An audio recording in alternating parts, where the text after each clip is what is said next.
Guys, it's me. I'm back. What's up, party people? We're like, Mads, come on.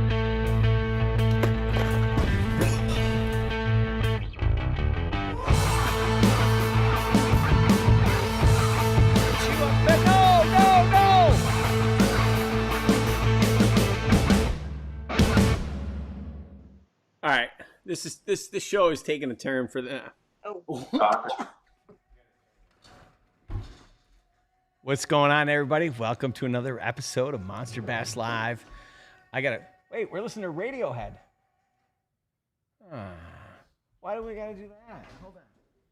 Can't we just turn it down a little bit? I thought it was my company. Okay. Let's start over. Hold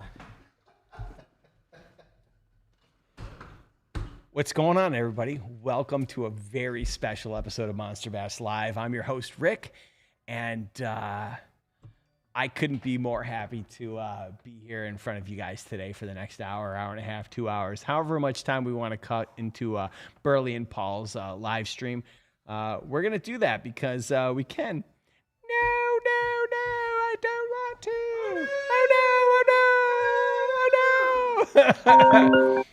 Oh, no. Yeah, we got a great show for you. I have the pleasure. My guest today is probably one of the top 5 smallmouth anglers on the planet. That's not bullshit, folks. Top five. And I had the opportunity to fish with him this weekend. You know, most of the time I just get to talk with him. And this time I spent a lot of time on the boat with him. And I'm really excited to share with you what my experience was. And it was definitely a life learning process and something I'll take with me for the rest of my life. But before we get to our guest, I didn't even tell you who he was. Oh my God. Our guest is obviously Travis Manson from SmallmouthCrush. We've got the return of red wine. It's been a while since I've had some, and I feel like today's a celebration. We're gonna have a little bit, and I'm gonna share that with Jared, who's my producer, Rafi, who's in charge of marketing, and myself. And if I was trying to be a gangster, I'd drink out of the bottle of wine, but I don't really want to do that. So, you know, as always, we've got the golden tickets. We are giving away a ton of stuff. I don't know what's going on. I'm calling the wrong numbers. Maybe Rafi's writing them down wrong. I'm not quite sure. But nobody's claiming it, and my garage is back filling full of product.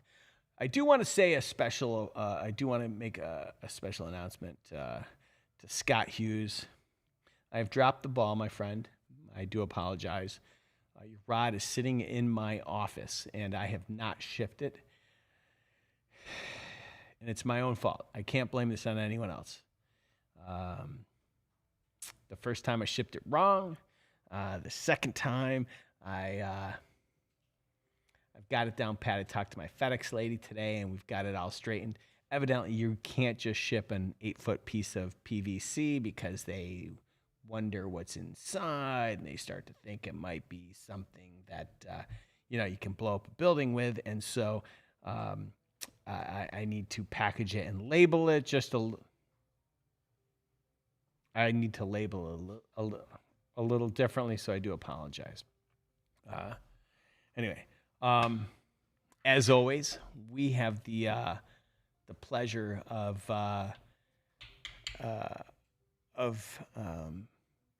having the hostess with the mostest, the queen of customer service, Bethany Rudd, on the line here, and she'll be helping you out if you have any questions. Let's be kind to her because she's always kind to you, and she makes your life a little bit easier whenever someone like FedEx or UPS decides not to drop your package off at the front door.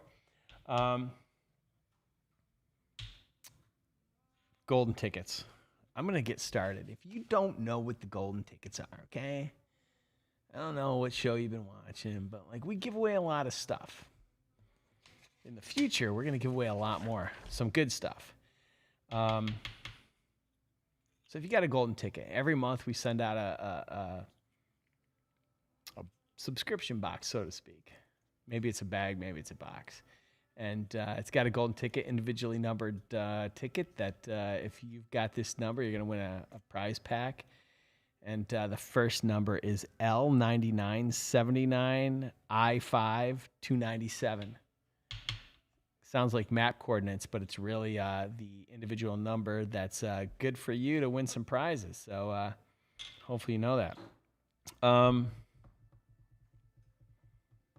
We just came back from the St. Lawrence River. Now, I don't know how many of you guys have had the opportunity to fish this epic, let's call it a legendary lake. But I had the opportunity to go there, and this is an area of the country where I grew up, right? I grew up in Syracuse.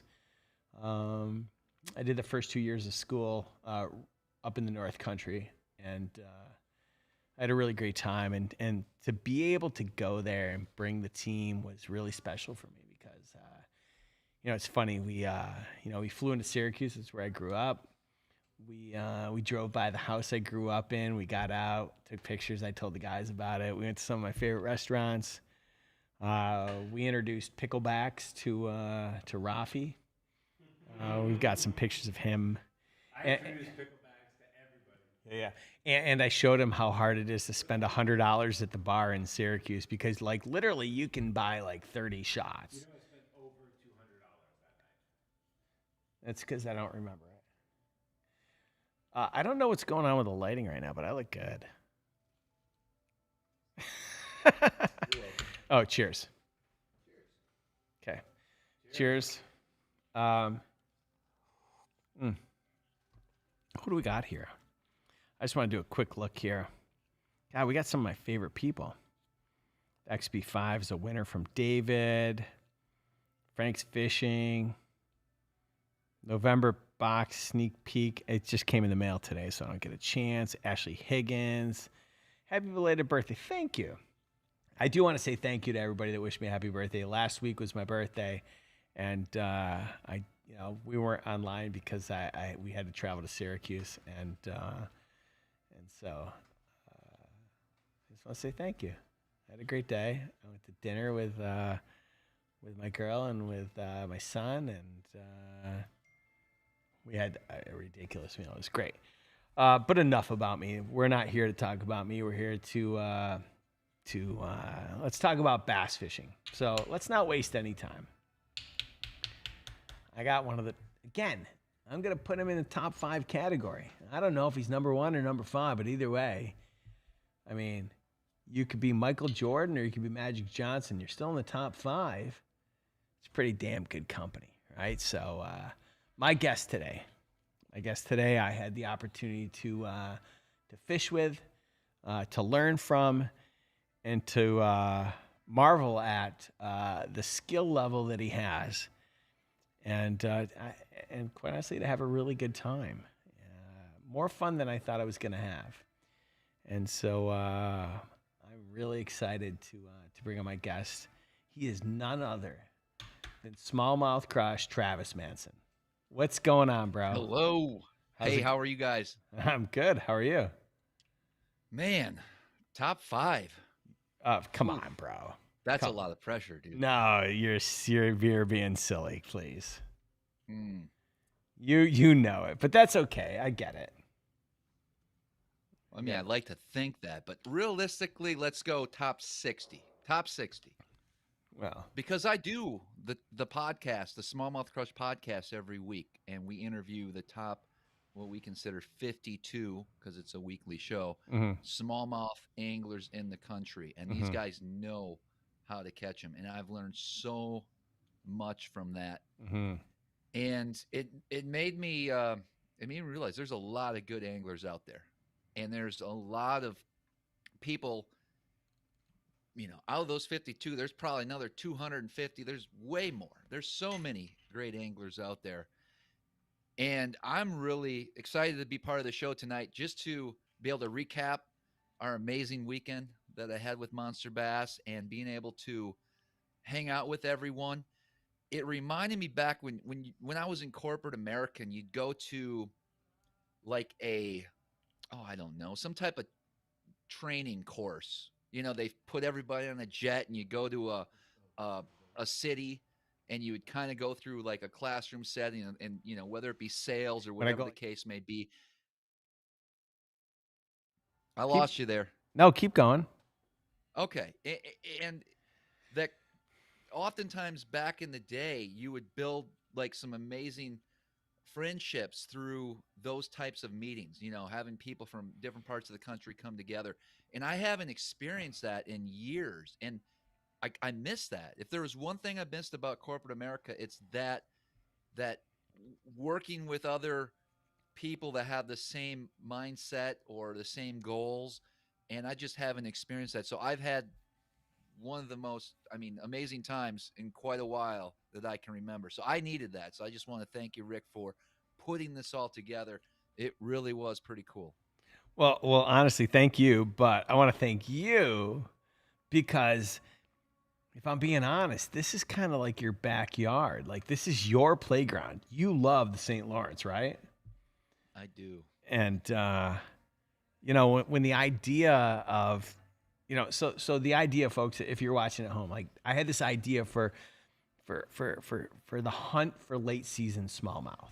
And when you think about smallmouth, it's such a different beast when it comes to catching fish, right? Because a 3-pound smallmouth can feel like a 7-pound largemouth, and so there aren't very many fisheries on this planet that produce smallmouth like the St. Lawrence River. And so when I was thinking about like how can I put something together that's not about a product, because the last few times we've gotten together as a team, it's all been product focused. It's been about like the popper, it's been about the Patriot, the Seeker, and creating product videos. And what I wanted to do this time was just get the team together to have fun and show everyone what it's like to be on the team. And so I thought, like, what better than late season smallmouth up on the St. Lawrence? And so when it came to my mind, I was like, well, I got to call Travis because this is his thing. And so I remember I called you up and we were like, let's do this late season trip. And you're like, heck yeah, let's do it. Mm-hmm. And, we got together with Eric and the rest of the guys. And I know the rest of the guys were like, oh my God, like, yes, where do I sign up? And so we had like Paul and Burley. Those guys drove, 14 hours to get there. They left at like 4 a.m. and got there at like 6 p.m. Mm-hmm. And then they were ready to go every morning. And, so what was it like when we all showed up and you're like, oh my God, these guys have no idea what they're in for. And it's 40-degree weather. And like, you must've been like, this is going to be a handful. Well, my biggest, my concern was the weather and the conditions that we faced. Leading up to, you never know what kind of weather you're going to have in late October, November out there. Leading up to it, things look decent. In fact, it's been such a mild fall. I was hoping for colder temps, maybe not such a drastic change in 24 hours. But the fact that when we woke up, well, if you recall, we were all sitting around the fire the night before in our hoodies, and it was a beautiful, gorgeous night with like zero wind. And literally 4 hours later, we opened the door and it's blowing and definitely cooler temps. So my main concern there was because I realized there's people flying in. I would not be able to do it, especially that time of year, bringing all the gear plus your normal clothes on a flight. And so I knew there was going to be some issues probably as far as staying warm, because the worst thing that can wreck a trip is being uncomfortable on the water. And so that was my main concern. I knew these guys could catch them.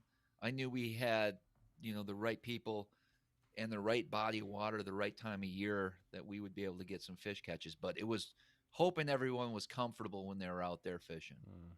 You mean like Rafi? Well, he struggled a little bit, but you know what? Struggle. I cannot believe how hard he fished. It was pretty cool to see that. Yeah. Yeah. So take us through it. So we show up and you know the time of year, the conditions we're facing. What were we throwing and why? So we actually ended up fishing a few days earlier on that section of the water because I really wanted to hopefully try to get some things dialed in before everybody showed up. But the problem was water temps were still 62. And so for that time of year, a lot of these fish are still transitioning from their summer areas to where they're going to hang out during the fall and winter months. Normally, and the reason why I chose that weekend is normally by that time, 80% of the fish in that 10-mile stretch of the river are now really grouped up in a couple of those bays that we were fishing. And when I practiced, I realized they're not all there. And so we're going to have to work a little harder for these fish, which is fine. But there's a lot of different techniques that could have been used this past weekend up there. But at the same time, when you have someone that's maybe not familiar with that body of water or a lot of different techniques, I wanted to focus on some of the easiest ways to target fish. And for me, especially as a guide, one of the easiest ways is to put a spinning rod in someone's hand and just throw finesse plastics. So we could be talking tubes, drop shotting, Ned rigging, Texas rig baits, even Carolina rigging, just slowing it down and working an area. And that's what we had to do, and it certainly worked. But there was probably multiple different patterns that would have worked out for everybody.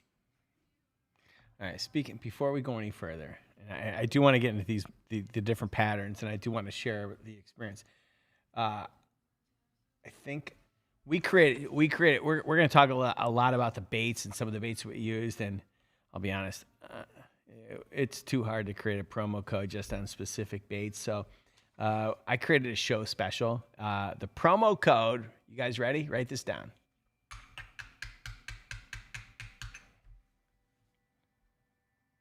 You ready? All right, the promo code is Crush30, and you can save 30, is it 30% or 33? 30% off everything in the store. All baits, all bundles, all tackle. Just use Crush30. Let's put it up on the screen so everyone can see it. It's not just off on all baits, it's all store-wide. Don't worry about it. Anyway. All right, so we get there and you pre-fished it. Guys like me didn't have the opportunity. Like, take us through the first day, because we got there and it was for a lot of us, especially guys like Larry Melton who flew in from Alabama. Yeah, we had him. We had Sam Moore from Minnesota. We had Burley and the boys, and then we had Grubbs from New Hampshire, in the Boston area. Take us through the first day. So walking out right away to the boat in the driveway, I realized we're up for a little challenge today due to the fact that the wind was blowing pretty strong. Northwest winds, probably, I'm going to say on the light end, 15. Probably had some gusts up to 20. And so, unfortunately, the northern side of the river isn't really where these fish are hanging out. They're hanging out on the southern bays, which means that wind is blowing across the river, creating a lot more wind and things to deal with when you're trying to fish properly right where we need it to be. So when I was out there first thing in the morning, I realized this is going to be a challenge. In fact, I was surprised the amount of fish caught on day one and the sizes. I mean, everyone. I mean, we had 24, 25, 22, 20-pound bags of smallmouth, which is pretty cool. But Rick, you were with me. I mean, Yeah. it wasn't like easy at all. I mean, it took some time to get dialed in, and at the same point, I don't think I was ever dialed in that day. I just somehow we got fortunate to get the right bites, but it was nothing compared to what it Hold on. Hold on. Okay. Okay, so for all of you at home that just heard Travis say, somehow we were fortunate enough to get some good bites. He's a top 5 smallmouth angler on the planet. Let me tell you, Jared's telling me I have to speak in. He's a top 5 smallmouth angler on the planet. Somehow, just magically, like we shook the magic 8 ball and we were like, all signs point to yes. No. Travis would literally, like, we'd be sitting there, I'm on the back of the boat, right? Because, I'm on the boat with him, Epic Eric, and myself. So where's my spot on the boat? It's in the back. And so Travis is up there, and I'm watching his foot. He's playing like Donkey Kong with his foot as he's moving around our trolling motor. And all of a sudden, he'd be like, oh, my God, there's a giant. I'm going to catch that one. And he'd be like, and then next thing you know, he's like, fish on. And I'm like, you got to be kidding me. And he did this time after time. So for those of you at home, when he says, I'm not sure how I was never really on, that's like me saying I hit the lottery, okay? He knows exactly what he's doing. The guy is a gangster. And if you don't listen to what this man says, you're missing out on some really serious, important stuff because he knows what the hell he's doing. So anyways, continue about your nonsense.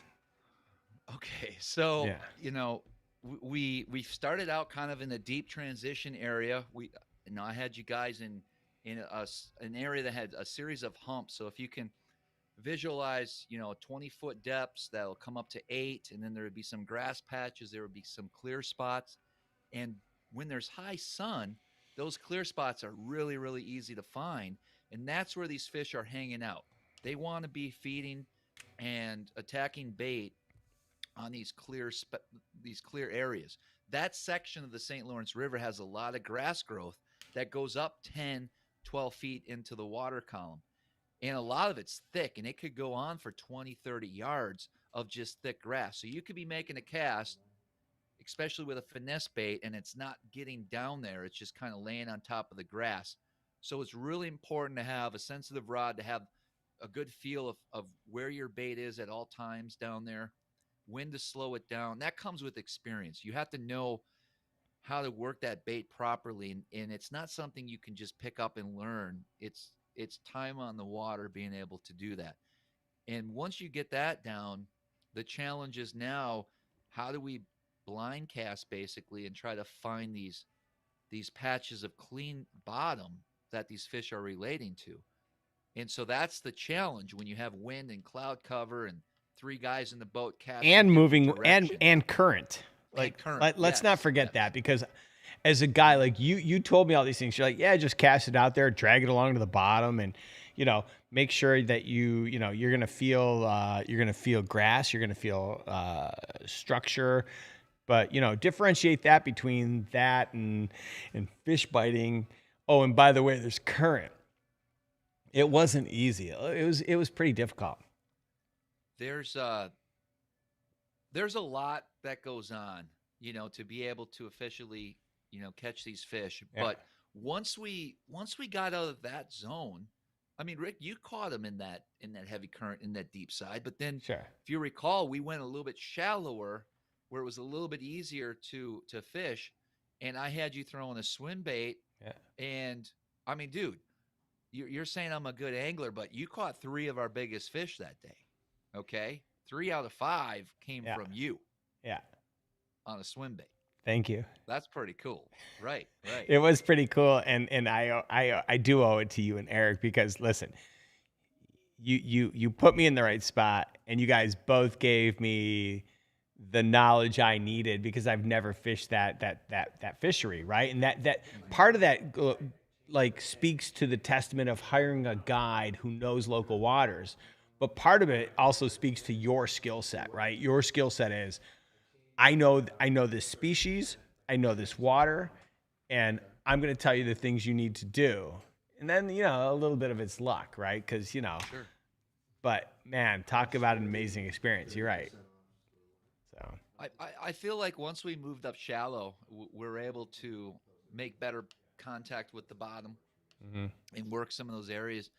And a lot of the guys that were with us ended up fishing super, super shallow, I just anywhere want to. between 3 and 8 feet of water.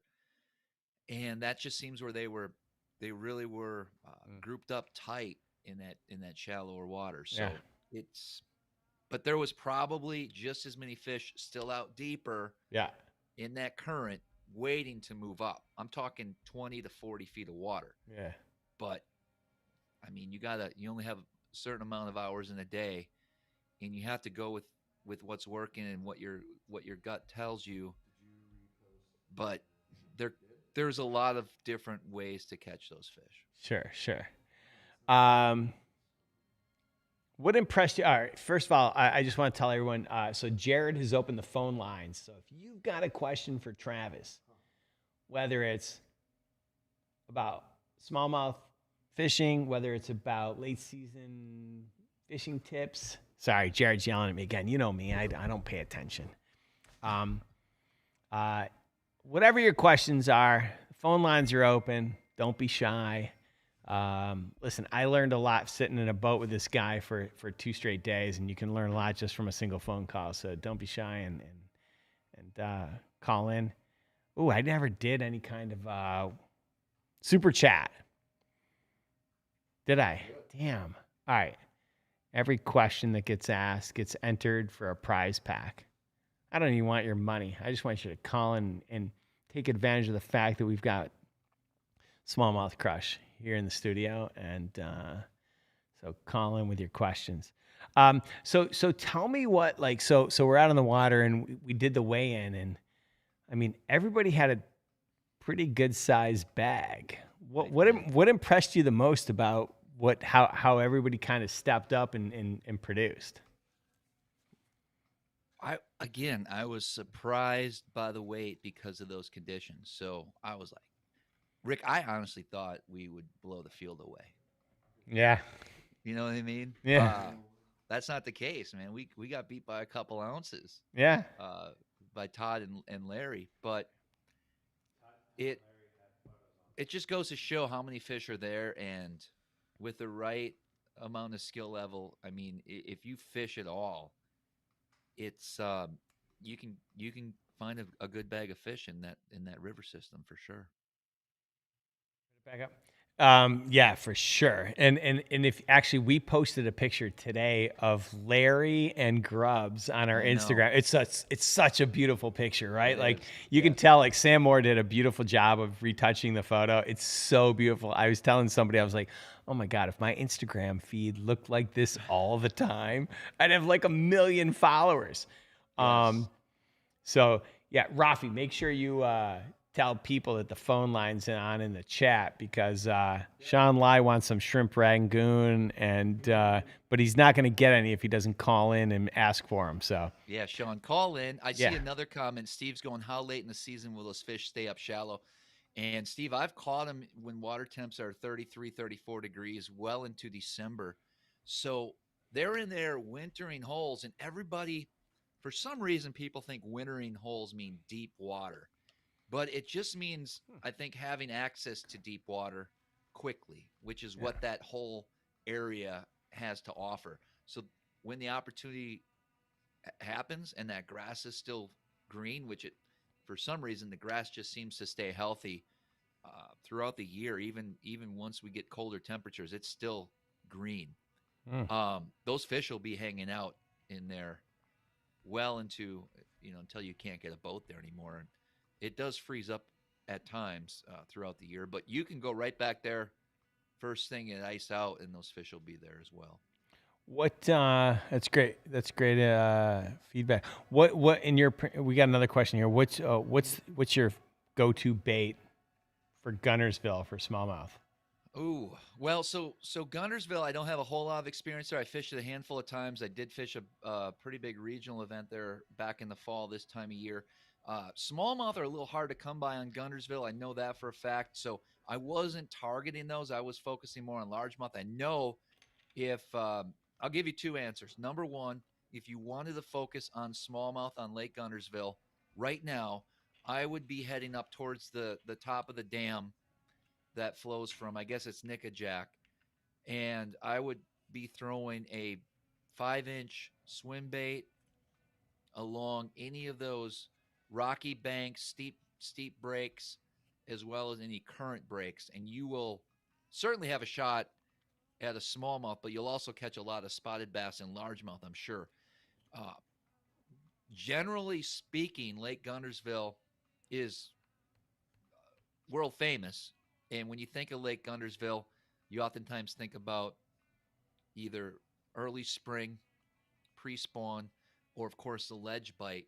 So I'm going to answer it two more times. I'm going to say some type of red lipless crankbait in the spring, which is obvious. You can do all the research on that and just see past history.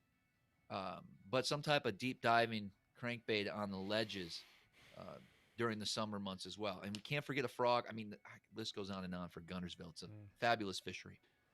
Now, is that a tip that's specific to Guntersville, or is fishing ledges this time of year something that's prevalent across most fisheries? It would be prevalent across most of the Tennessee River lakes. However, just if you look at the amount of tournaments that have probably been won over the last 15 years on Guntersville in, say, the springtime, it would be on some type of red trap or red crankbait. Red trap or crankbait. All right. Good feedback. Good feedback. What do you say we go to the hotline? I said, what do you say we go to the hotline? I said. Yeah. Jesus, Jared, do your job.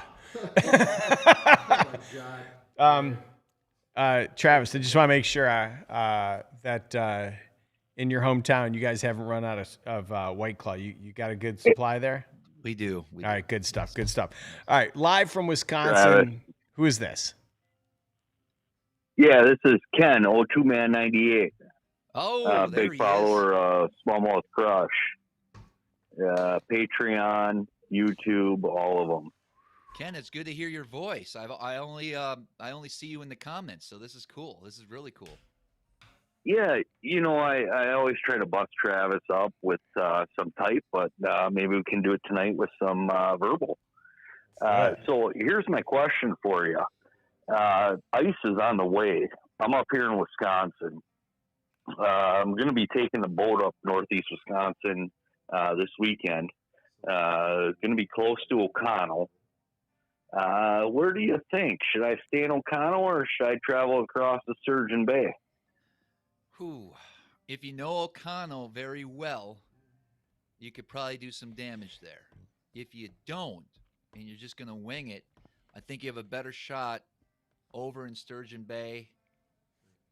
And this time of year, I'd be focusing on Larson's Reef as well as some of the steep bluff walls around Sturgeon Bay. And if you want me to get real specific, I would focus more on the western side of Larson's Reef. And once you find them, you should find a bunch. They should be grouped up well. Blade bait. And a Ned rig and probably a tube will do the most damage right now. Oh yeah, the tubes are always tied on. You know that. Mm-hmm.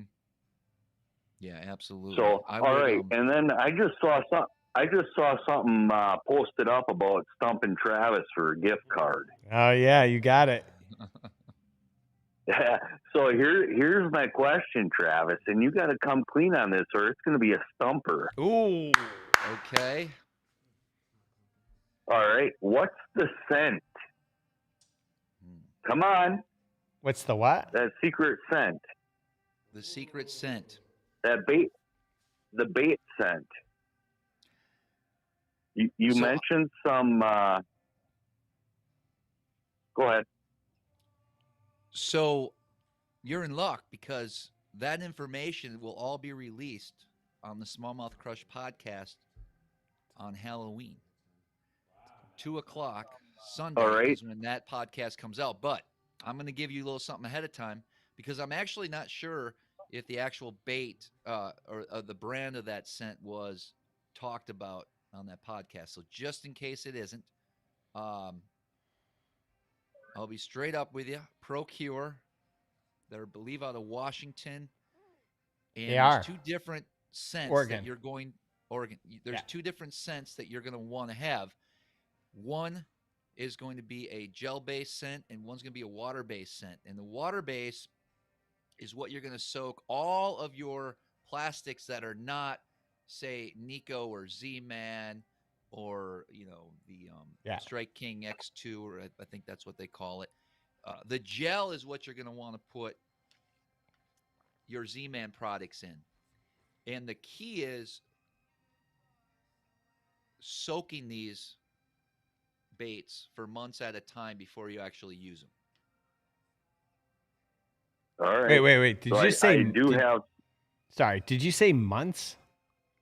That would be the best bet, is to be able to soak these as long as you can. Now, if you're in a pinch, I'm going to give you three. So Berkeley Gulp, obviously liquid, soaking your baits in that for smallmouth is a no-brainer. And I would feel perfectly comfortable if that's all I had ever. Z-Baits also makes a great scent, which I know works because I've done a video this time of year where I literally was not getting bites until I put that scent on my plastic, and it was night and day. So those are the two. And then Smelly Jelly, I will put on baits for largemouth. I do like the UV coating that they have as well in that. So there's 3-4 different scents, but Procure is something that I'm going to be investigating even further in the future, and literally investing in some tubs to put really productive plastics that I know I will use come tournament day, and I want to be able to soak them for months on end.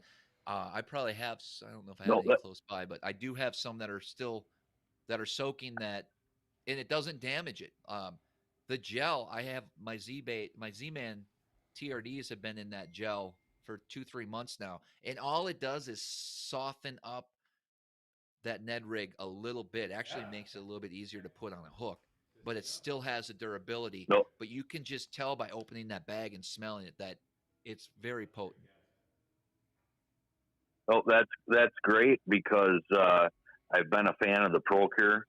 I use the gel. I've got that. The Annis crawfish gel is my go-to. I've got that Gulp Alive, the tub that I soak my tubes in.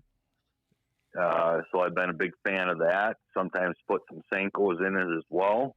Mm-hmm. And I also have some of the Z-Man that you introduced me to through your YouTube channel. So I appreciate that. Yeah, absolutely. Just trying to get some of those tips.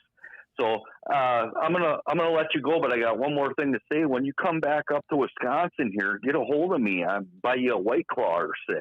All right, I like that plan. Maybe 12. Maybe not 6. Whatever you want, buddy. I'm in Manitowoc, so I know your family's, I believe, on the east side of Winnebago, so we're only 45 minutes apart. So yeah, get a hold of me and treat you well once you get back home. So I appreciate it. Say hi to EE for me. Good. Will do. All right. Thanks, bud. Thanks for calling in. I just wanted to remind everyone. So I want to say thank you to this episode's show sponsor. That would be the River Rat Cheese Curd Company. Fine purveyors of cheese curd, and the reason why the MonsterBass crew was able to get through 2 days of fishing in 40-degree weather, because first of all, Rafi didn't poop for like 4 days. He's probably not happy that I shared that, but it's true. I mean, he probably ate like 3 pounds of cheese curd every day. Like, and then he'd look at me and be like, I can't poop. And I'd be like, well, of course you can't. You know, it's like, instead of smoking like every 30 seconds, he's popping like a cheese curd in his mouth every 30 seconds. Now, don't get me wrong. They're damn good cheese curds. But my God. Whew. All right. I want to remind everyone the phone lines are open. I'm going to give away a big ass prize pack. I need some phone calls.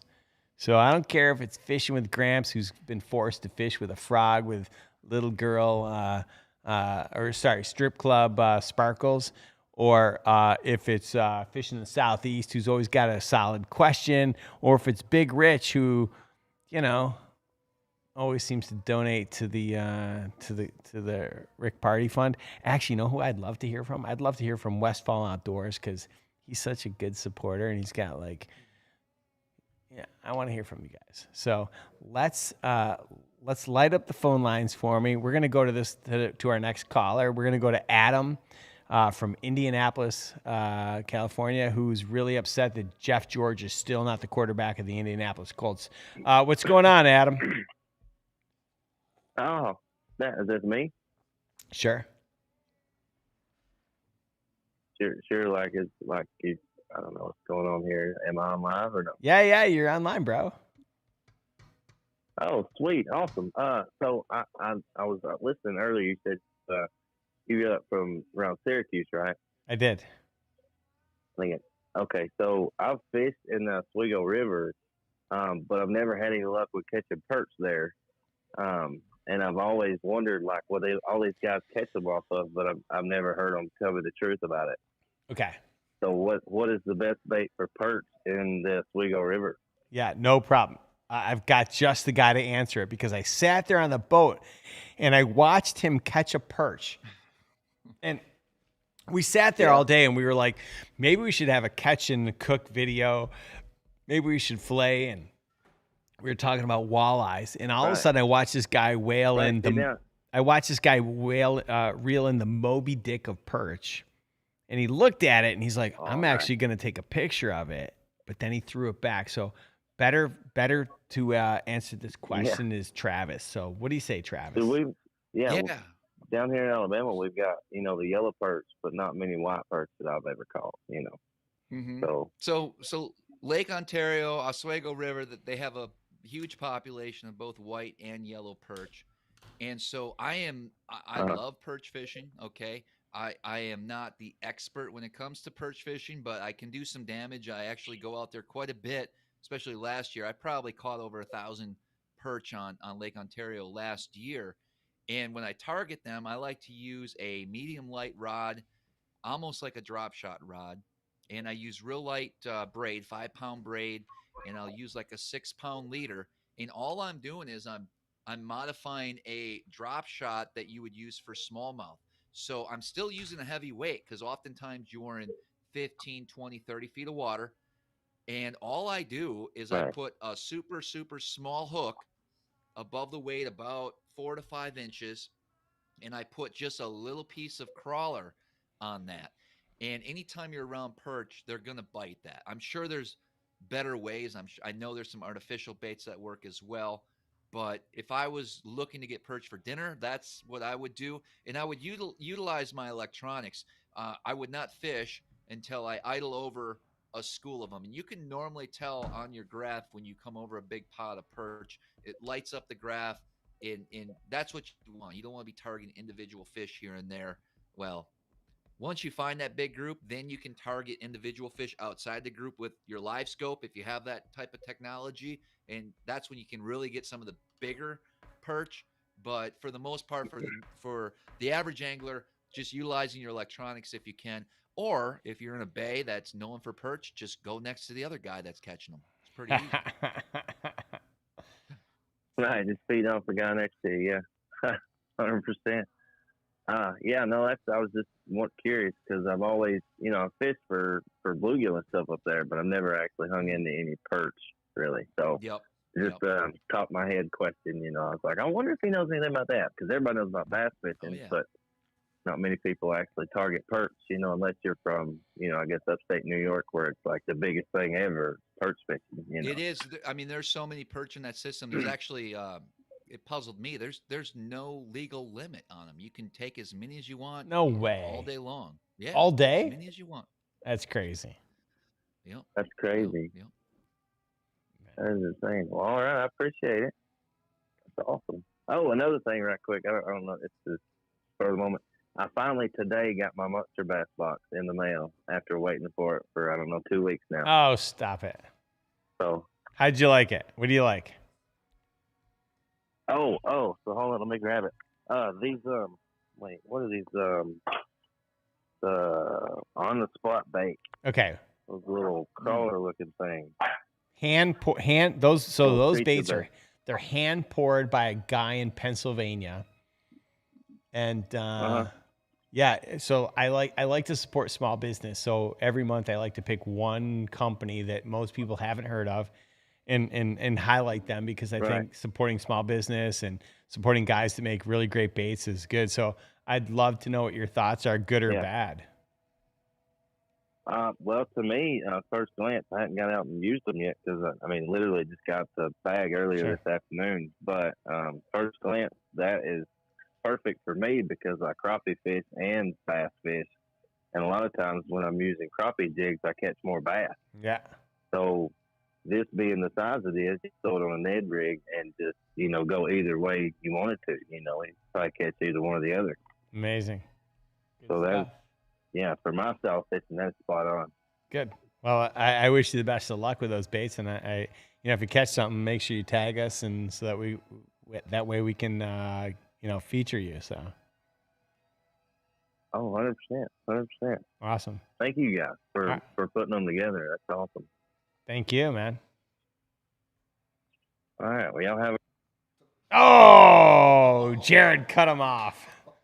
He's a little too quick. All right, let's go to James in Salem, Missouri, and see what James wants to talk about. Hey, guys. What's going on tonight? What's going on, man? Not much. How was your birthday? Oh, my birthday was great. Thank you for asking. You're welcome. It's about time you come back. Everyone's probably getting a little scared you were never going to come back because you've been gone for 2 months, it seems like. Really? I thought I was only gone for a week. I'd like to go away for 2 months. I know. You were gone. What was it? You were gone a week, then you come back a week, and you're gone another week, and then you're back again. I was being all right. Well, sorry. You caught me. Yeah, it's all good, Bob. No worries, bro. I'm sitting outside rigging up lights on a kayak tonight. Okay. So I'm running all over the place. The perch issue, the perch and bluegill and stuff earlier, that's not the only thing my little boys catch is perch. They catch them on doing like the drop shot. I'll do that, and I'll do on a swivel, and I'll put worm on it for the boys. That's how they catch their perch and their bluegill is off like a drop shot. So it works actually very, very well. Nice. I just got on. I didn't hear what he said his biggest fish has been caught so far. I just got back from the store, so I apologize if it's already been told. You don't need to apologize.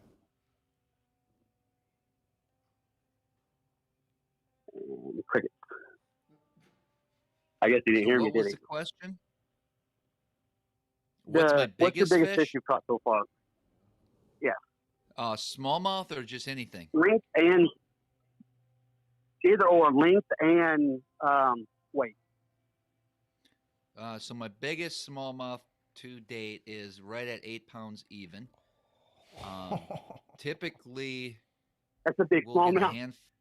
Yeah, that's a big fish, which I'm hoping I'll have a shot at that again. But that was back in probably 2013. So we get a handful of 7s every year. Many 6 and 5s are common up there on Lake Ontario, any of the Great Lakes. So it's interesting that it's hard to break over that 7.5 pound mark. I know they're out there. I feel there's probably a state record.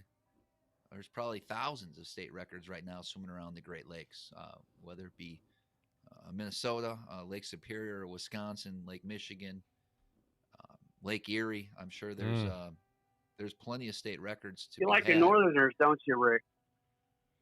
Well, listen, I grew up in Syracuse. What do you expect? I am so sorry, dude. I was stationed at Fort Drum for 2.5 years. Well, it's cold. It's cold up there, bro. I get it. Yes, sir, it is. Now I have caught some tuna and shark and all that, so that would probably be my biggest fish. Oh wow! I appreciate it. You guys have a wonderful night. I'll go back to watching you all. All right. Thanks, bro. I appreciate you calling in, man. You're welcome, man. Take it easy, guys. You got it. All right. Let's, why don't we go to David in Oklahoma City and see what David's up to? And let's go there. David, what's going on, bro? Hey guys. Hey, so I'm going to start this off with Oklahoma fishing has been brutal here lately. So I've got skunked my last 4 times out. And my question is, what do you guys do when just nothing you have or know is working? Do you just call it a day and go home, or Nope. or do you start hunting for other things? No, I got this. I got this. All right. So we started the show and we talked about day one, and Travis was very kind about how I scored the top 3, or well, the three big fish in our bag, and day 2 wasn't so kind, and so I had one of those days that we've all had where, you know, this is my company. I hired the cameraman. It's my video, and he's in my boat, and I caught nothing. Everybody, and I mean, like, when I tell you everybody's catching fish. And and all day long, I just keep casting and retrieving, and I'm thinking about, like, I'm spending like $10,000 to create this video. What is it going to look like? Like, are they going to have me sitting in a lawn chair in the backyard talking about the day that was, but not a day where I catch any fish, right? And I remember at one point, Travis looked over at me and he could sense that, like, all right, Rick's getting a little frustrated. And he goes, hold on, let's lift your poles up. We're going to go somewhere else. And we're driving, and we're doing, like, I think we did 47 in the boat at the time. And we're flying through, and it's cold. It's cold as crap. And I'm like, where are we going? And he goes, we're going to go get you some fish. And it was like Travis went into guide mode. And Travis is like, I'm going to go catch you. You're going to go catch some fish. He could sense it. And because I always have one of those days. I actually dropped the pole into the water on the first cast. God. So we're on the first cast, and he had told the story about how, like, somebody had taken an $800 rod or combo and dropped it into the water. And I did the same thing right on day 1 or day 2. First cast, I don't remember if I'm holding it, I just dropped it or whatever. And like a cat, I dropped to the ground. I stuck my hand down into the water and I pulled the rod up. I was like, there's not a chance I'm going to, like, I can't be the guy that drops an $800 combo into the water. And so I reached it out, pulled it out, and all this stuff. So anyways, I digress. So Travis is like, we're going to go, and we're flying up 47 miles an hour. We're flying up, and he's taking me to some secret spot he can't tell me about. And he's like, no cameras. Probably because it's like an easy layup because there are like 10,000 fish in this spot, and he wants to make me feel good. And even if that's what he did, I appreciate it because I needed it at that moment. I'm not joking when I tell you 9 casts, 5 4-pounders in 9 casts. He's like, I want you to cast over here. I want you to do this. I want you to do that. And it was like, in that moment, it was like a split second. It was like it changed. My entire day changed because he just put me on fish. And A, it speaks to his skill level, and B, for all of you sitting out there that, like, you know, when you're fishing a new water, right? Like, we don't know anything about it. Like, hiring a guide can make the world of difference, right? Because we have a tackle box, which means we have a shit ton of options. But that doesn't mean that all those options mean anything, right? That just means that we can shoot 12 different guns at the target, and it doesn't mean a damn bit of difference. And he literally aimed the sniper rifle right at the spot and said, do this right there. And I caught 5 4-pounders on 9 casts. It was amazing. And so when I tell you guys that he's like top 5 in the world, baby. That's what he is. That area I took you to, it made it a little bit easier because we were out of the wind and current, and so I was able to change up baits a little bit, and we went a little more finessey than what you were throwing. And I was able to see on the graph the fish that were there. And so, there was a ledge that those fish were holding on top, which you picked off a few. And then once your bait fell off that ledge, it dropped for about 15 feet. And I could see a bunch on the ledge as well. So I knew once you basically stop feeling bottom, and now your bait's going over the ledge, just to let it fall. And a lot of times those fish will chase that down. And so nothing special. It was just, that's how those fish were set up on that particular spot. But I would say when things get really tough, to answer your question, I would go to your strengths and try to find a pattern that matches your strengths. So I don't care if you just started fishing a year ago or you've been fishing for 10 years. There's something that resonates with you when it comes to a particular technique or a bait. And people all the time, I hear fish the moment, or use. I'm not that angler. When I go to a body of water that I'm not familiar with, I am going to find a pattern that suits my strengths. Now, I'm not going to neglect the obvious. Let's say there is a top water bite at times going on this particular body of water. I'm going to try that because history says in October on Kentucky Lake, you need to get up shallow on the shelves and the bars and throw shower blows and spooks and things like that. And so I'm going to do that. But the minute I feel like either one, these fish are getting too much pressure, or two, this is too vast of an area that I'm not going to be able to figure out exactly how I need to fish this bait or where, or whatever the circumstances are, whether I'm going to fall back to what I know and have confidence in. And so I'm going to go try to find anything on that map or that lake that looks like I can use my strengths. And whatever your strengths are, I think that's what you have to focus on.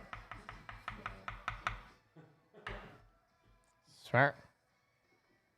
Awesome, gentlemen. That sounds good. I appreciate it. Thank you. No problem. All right. All right. Let's do two things. I'm going to do a golden ticket since Jennifer Edwards just reminded me that I needed to do one. But I feel like I feel like I need to call my therapist and have a session scheduled for tomorrow, because literally all we've got is 3 likes so far. Man, come on, guys. No, I'm struggling right now. So do me a favor, if you're watching at home. I can't really afford my therapist, and so do me a favor, smash the like button. Every person that smashes the like button, I'll actually give you an entry into today's prize pack giveaway. And I'm going to give away a golden ticket right now. And if you don't know what the golden ticket is, again, every subscription box that we send out the door has an individually numbered ticket. If you have the number, take a picture of you, yourself, and the ticket and send it to marketing@monsterbass.com. And you can help me clean out my garage of all the good stuff that's there. And trust me when I tell you, there's a ton of good stuff. The golden ticket number is T7276N1558. You just helped me clean out my garage and probably scored yourself a couple $100 worth of fishing tackle. So get yourself a golden ticket right now. If you're just tuning in, we're going to talk a lot about baits, what we were fishing up on the St. Lawrence. You can use promo code CRUSH30 and save 30% store-wide on all the baits on monsterbass.com. So if this is your first time tuning in, head over to monsterbass.com. Also, do we have a URL for the VIP? Yeah. Okay. I got to tell you a little bit about the VIP. So I got this VIP list. Don't tell anyone about it. Let's just keep it a secret between me and you, okay? Every Monday, actually every Friday, no joke, I give away a free bait. I'm not even making this shit up. Like last week was a Bomber fat-free guppy. The week before was an Incision 69 lipless. Every week it's a free bait. I text you. You have an hour to respond. All you got to do is respond, place an order, you get the bait for free. That's it. It's that simple. Why? Because, you know, I like you guys, and I appreciate you guys tuning in. So where's the link on this damn live for people to sign up for the thing there, Jared? I just so everybody at home, Jared is really focused on Korean barbecue right now. He can't even focus on the damn show because he's going out. He's going to eat some Korean barbecue tonight. But no Travis. And he's and Jared, where's the damn link? Ah, for Christ's sakes. It's not even a link. Like, you can't, like, who's going to remember that? All right, fine. Listen, it's in the comments. It's not what I would have done, but then again. Oh, all right. Ricker Love and MonsterBass out to blah, blah, blah, blah, blah, blah, blah, blah, blah. Okay. Let's get to our next caller. We've got a caller from Pittsfield, Massachusetts. It makes me nervous because it could be Grubbs. Let's take that call right now. Go ahead, caller. Rick, Russell, Belanger from Massachusetts. Travis knows me. What's going on, boys?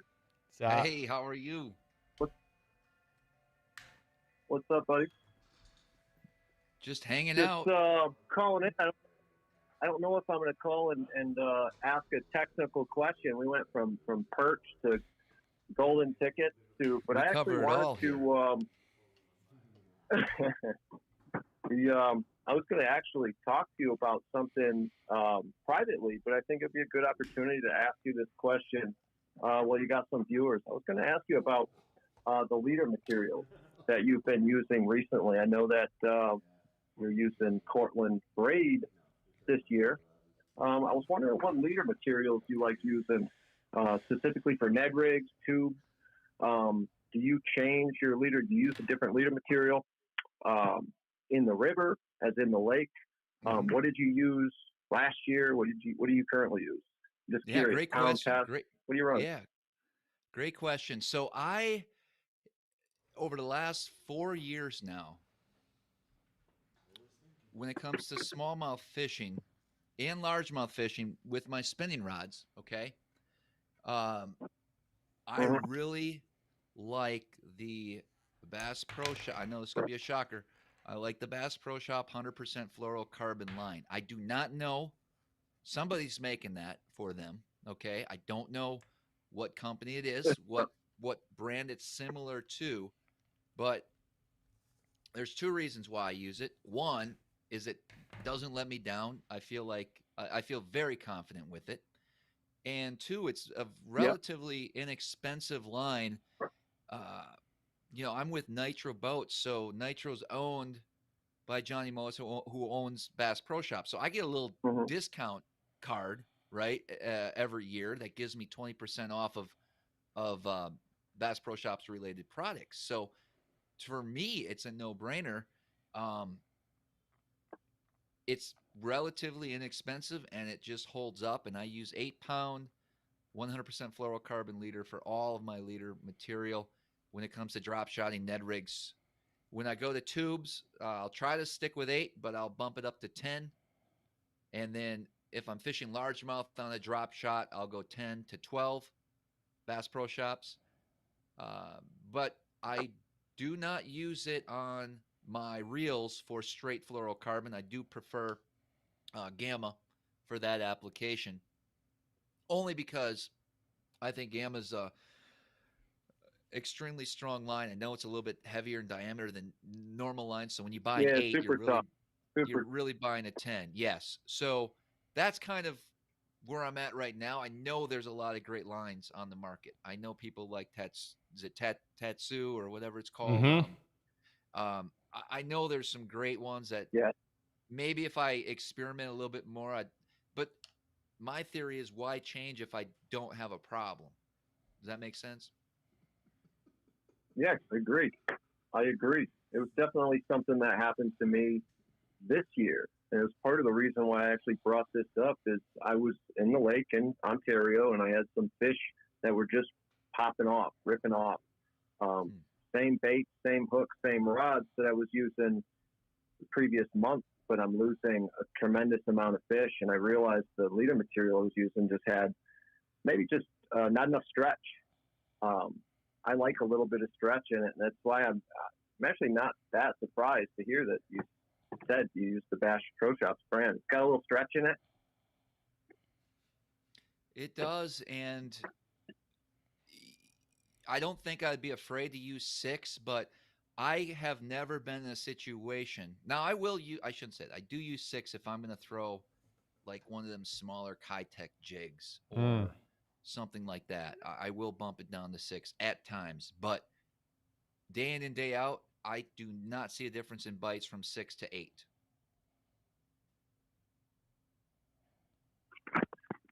But you do when you put a little bit of Z-bait scent on there, though. That's true. That's true. Yeah, I love thank talking you for line that one. because it's Appreciate one that. of the most it's one of the most important besides having a good quality rod and reel to be able to fight those fish. You know, once you get them hooked up, your line is what's going to help you get those fish to the boat. And man, it's been a journey for me. You know, I've experimented a lot with different braids. You guys know I use a lot of Cortland now. I love Cortland master braid. I think I found where I belong when it comes to the braid side. But I am definitely still open to as much as I love Bass Pro. If someone can prove me wrong or show me a better option, that's as me as an angler.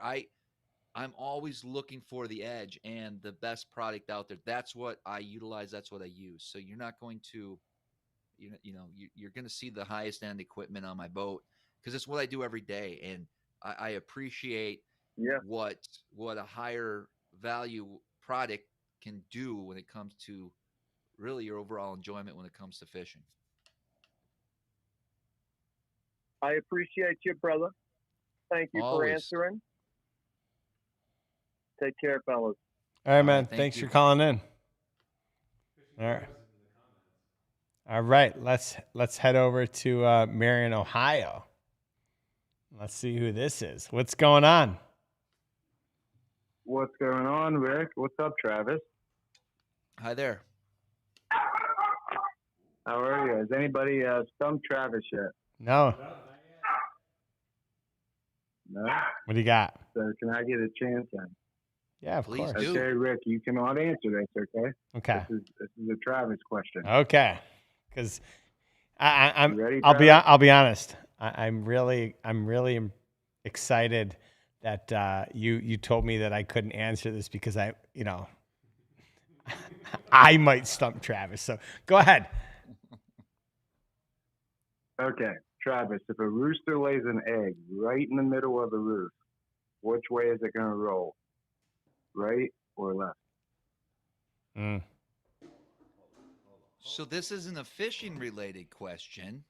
Hold on. Here comes Rafi. Trick question. Roosters don't lay Hold on, eggs. this is only Travis. No, wait. Don't you guys want to know what Rafi looks like? I mean, other than him jumping into the pool at the very beginning? Okay. So that was a trick question. It would have taken me a while because I wasn't going to just answer left or right. I would have thought it through. But it's interesting how your mind doesn't instantly go to, dude, he's talking about a rooster. You know what I mean? So, in all fairness, it may have taken me a little while to get this, but I would have gotten it if Rafi didn't butt in. Oh, Ralphie, come on, man. Oh, Rafi ruined the whole show. Show's over. Rafi screwed it up for everybody. We ruined the good surprise on Rafi. Do you want to? Okay, how about a fishing question then? Okay, good. Yeah, let's go. Okay, Travis, what fish was the largest to ever live on the planet Earth? That's a good question. All right, Ever live on the planet Earth? Like ever? Now, might be extinct right now. No, we won't go extinct. Now, can I ask a question? Now, they don't What's that? potentially live like, you know, northern Kentucky? No. Are we talking saltwater? It could be saltwater, could be fresh. Well, obviously it'd be saltwater. Isn't it a shark? Does it just swim, or does it have to be a fish, or could it be a mammal? I mean, I need to know these things before I can answer that. We can consider it an animal. Okay. Wait, an animal. Isn't Well, it it has to be a whale, and I'm guessing here it would be humpback whale. I mean, it's got to be top 10. You can't expect me to know that one. You might have stumped me.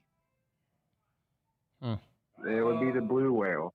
God, well, close. I mean, humpback, blue. What's the difference, man? Okay, one more. What kind of creature, fish, sleeps with one eye open?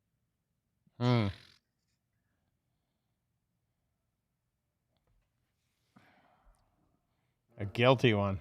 Swordfish.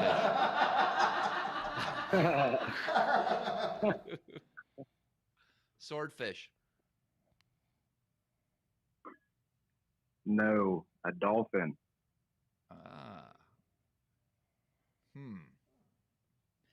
Well, he did stump me twice. Winner, chicken dinner. What's your name? Who are these questions, man? Wait, hold on. What's your name? My name's Greg, Rick. This is Greg. Oh, it's Greg. Whitaker. It's Greg. Oh my God. Family doesn't count. Family can't win. Come on, Greg. Rafi says family doesn't count. Calling in, trying to trick me questions about a whale. Do you know how many whales I've caught in my life, Greg? At least 0. 11. All right, it's Greg Whitaker. So I stumped you. Yeah, You did. God damn it. On a technicality. Yeah. All right, Greg, I got a question Rick, for you, Greg. What's that? Just out of curiosity, you ready? What's that? If I were to go to Domino's.com and buy 3 medium pizzas with 2 toppings, how much would I pay per pizza? 3 mediums with 2 toppings? Yeah. You pay $5.99 each for 3 of them. I think I want to say it was like $11.98. No, that would be 2 for $11.98. But thank you, $5.99, folks. Domino's. Yeah, got it wrong. $5.99 all day. All day, baby, all day. All right, Greg. Well, listen, you stumped. Actually, I'm up. I just worked Domino's, and I'm getting ready to start my new job tonight. Tell us. I'm a surveillance investigator. What does that mean? You like stalk outside my house and see what I'm doing late at night? No, I'm in charge of like 100 cameras I watch. So that's not creepy at all. Not creepy at all, Greg. No. So tell us more. I mean, it is kind of creepy, but it's a good paying job. So. It's all right. God, we love Greg. All right, well, all right. So Rafi, Greg won whatever you're giving away for stumping this guy. What? Send it to Gregory. I have no idea. No, you ask him. I got nothing.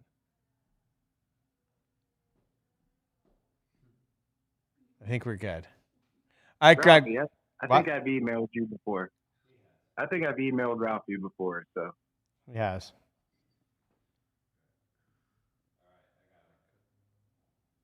Hey, them were some nice smallmouth you had, Rick. Congratulations. Thank you, bro. I couldn't have caught him without Travis. And I had a really good time. Absolutely. And it was an adventure that I won't forget. Heck yeah, man. All right. Well, I appreciate you guys taking my call. All right. I appreciate you stumping Travis. Clearly, it wasn't that hard. And all we have to do is talk about blue whales and not like the little people of Western Kentucky. Thanks, Hey, bro. Nice talking to you, Travis. Have a good night, guys. All right. Thank you. Hold on. That's bullshit. Greg, what do you mean? Thanks. It was great talking to you, Travis. What about me? What about me? Oh. It's my show, Greg. I thought it was BS about the questions. Yeah, I think that's true too. You know what, Rafi? Cancel that. Cancel Yeah, that it's too order. late. It's too late. It's too late. Oh my god. Jesus Christ. Whew. Okay. All right, it's 5:15. Let's go to our next. Let's go to James in Fort Dix. I didn't know there was a Fort Dix in New Jersey, but let's go to James. What's going on, James? Hello? Go ahead, caller. Hello? James, what's up, brother? James. Hello. Yeah, we're here, bro. Hey, how you doing, Rick? Yeah, I'm good, bro. How are you? Oh man, I'm loving your bag, brother. I'm loving your bag. Thank you, sir. Thank you. Yeah, I just wanted to call in and you keep up the good work. I'm a Strike King man. I love everything Strike King, but the bag that you got and sending out, I don't care what anybody said, man. It's a good thing what you're doing. I was with Lucky Turkey, excuse me, Lucky Turkey Box, and I just want to appreciate and tell you, man, keep up the good work. Thank you, bro. Keep sending them out. I don't care what anybody else says, man. I'm loving what you're doing. I just joined, and Travis, I watched some of your show. I got to get you back on YouTube though, and I'm down for a little while because I got excuse me, I got kidney stones right now. No problem, bro. I'm just Don't worry. calling in, and I'm calling in, and Rick, just keep up the good work, man. Thank you, bro. Love you guys. Thank you. And hey, next month, know. just so you know, you said you like Strike King, right? Yeah, I love it, man. Yeah. So next sir. next month, I'm featuring. So Strike King is releasing 6 new colors in the Thunder Cricket, and I got all 6. Wow. And so Wow. next month, we're gonna feature 6 new colors and 2 that are like the mainstays, your watermelons and stuff like that. So we're gonna feature all the new colors for Strike King and the Thunder Cricket no shit. That's the December box. Sorry, I forgot that it's November. Just so you know, okay. though, That's okay, man. foreshadowing. The December box is headlined by the Strike King Thunder Cricket. So if you're watching at home, you're getting the Strike King Thunder Cricket. You're getting 3 new product releases. You're gonna love it. So sign up. All right. I'm there, man. Thanks I'm there, man. I appreciate you, bro. Thanks for 100%, man. Thank you, man. Thanks for calling in. All right. Let's go to Jackson, Mississippi, and let's talk to, I don't know, might be Kate, might not be. Go ahead, caller. Hey, Rick. What's Jackson, up? Michigan. I'm sorry, what's your name? Hey, it's Brian. Brian Masters. Brian, what's going on, bro? Not much. I wanted to ask Travis, what do you recommend for spinning reel setup? Because I do a lot of finesse fishing, St. Clair, Great Lakes, for smallies. Mm-hmm. Seem to do well with it. Ned rigs, stuff like that. But I just got some edge rods, and they're like 7-footers, medium, light, fast action rods. Really Yep. feel the bait, the bite, and differences in the bottom structure. Mm-hmm. Like you were talking about hitting bare areas Yes. around grass. And smallies up here love it. Absolutely. It sounds like if you have, your rods seem pretty adequate. If you're able to feel and detect bottom changes and things like that. The rods I use St. Croix, and I do like their medium light, 7-foot medium light St. Croix rods, especially for Ned rigs and drop shotting. That's my go-to 7-footers. What about reels? The reels. What do you use for? So I use all Shimano Vanfords, the 3000 series. So I like a little bit bigger spool. They actually have a little bit higher gear ratio than the other in the lineup. So I'm all about speed when it comes to spinning rod. And I spool everyone with 5-pound braid, and then I put my fluorocarbon leader on. So pretty much every spinning rod I own will have braid, which helps detect the feel and just works well with a high-end rod to be able to detect what's going on down there. You feel everything. Me with braid, you feel everything on these rods. But yeah. So you're using 5-pound braid? I do, the lightest possible. Yep. If you pull Okay. 5-pound braid with your, you're not going to be able to break that. Yeah. Yeah, I use braid, but I use a heavier braid. I'm fishing a lot of tournaments up here. I use like 6-pound, I think, 30-pound test. Yeah. So listen, I honestly think if you can take a moment to spool up with 5-pound braid and start fishing your finesse baits, your drop shots with that setup, you're going to be blown away. For one, you're not going to have so much resistance in the water, whether you're bringing a bait back to the boat or you're dropping immediately straight down on a fish. You're not going to break that. Your leader will break before you break braid. And it's going to allow you to cast that bait a lot further, especially for anything finessing. Now, if you're throwing frogs and different, obviously I'm not throwing 5-pound braid, but I have no problem fighting fish on a spinning rod with 5-pound tests. I actually feel out of my zone if I go to 10 even. Like I can tell there's a difference between 5 and 10-pound braid. Gotcha. It just comes through the water that much smoother. Yes. Yep. And you're also going to help with. Okay. I get so many questions almost daily about guys that have line twist problems. And I was talking with my buddy Eric about this. And you may not, but a lot of people are. It's probably a question a lot of people are wondering. Because I go to Eric, I go, dude, I don't have line twist. And we found out, I mean, the reason is because of the light braid, because of the 3000 series reels that I use, because my drop shot weights are typically are able to spin on both ends, and because I rig the bait properly and straight, I've never had line twist issues in my life. And unfortunately, a lot of people are dealing with that. But I really, listen, if there's a better way, I'm doing it. Like if someone or I read information in the future that says this is a better way, I'm not stubborn. I'm going to switch to whatever's the best. But I feel right now, for the most part, how I'm fishing, I'm dialed in with that side of things because I try to control everything I can when it comes to fishing because there's so many variables out there, weather, fish, behavior, blah, blah, blah. I need to be able to control everything I can here before I go on the water, whether that be sharp hooks, switching things out, switching swivels, making sure my gear is in order. I have to have all that taken care of, and that's why I have so many sleepless nights out here in the garage playing with my tackle. Gotcha. What I was going to try to stump you with a state record question. Do you know how big the state record smallmouth in Michigan is? Michigan. Okay. I'm going to say, I'm guessing 9.2.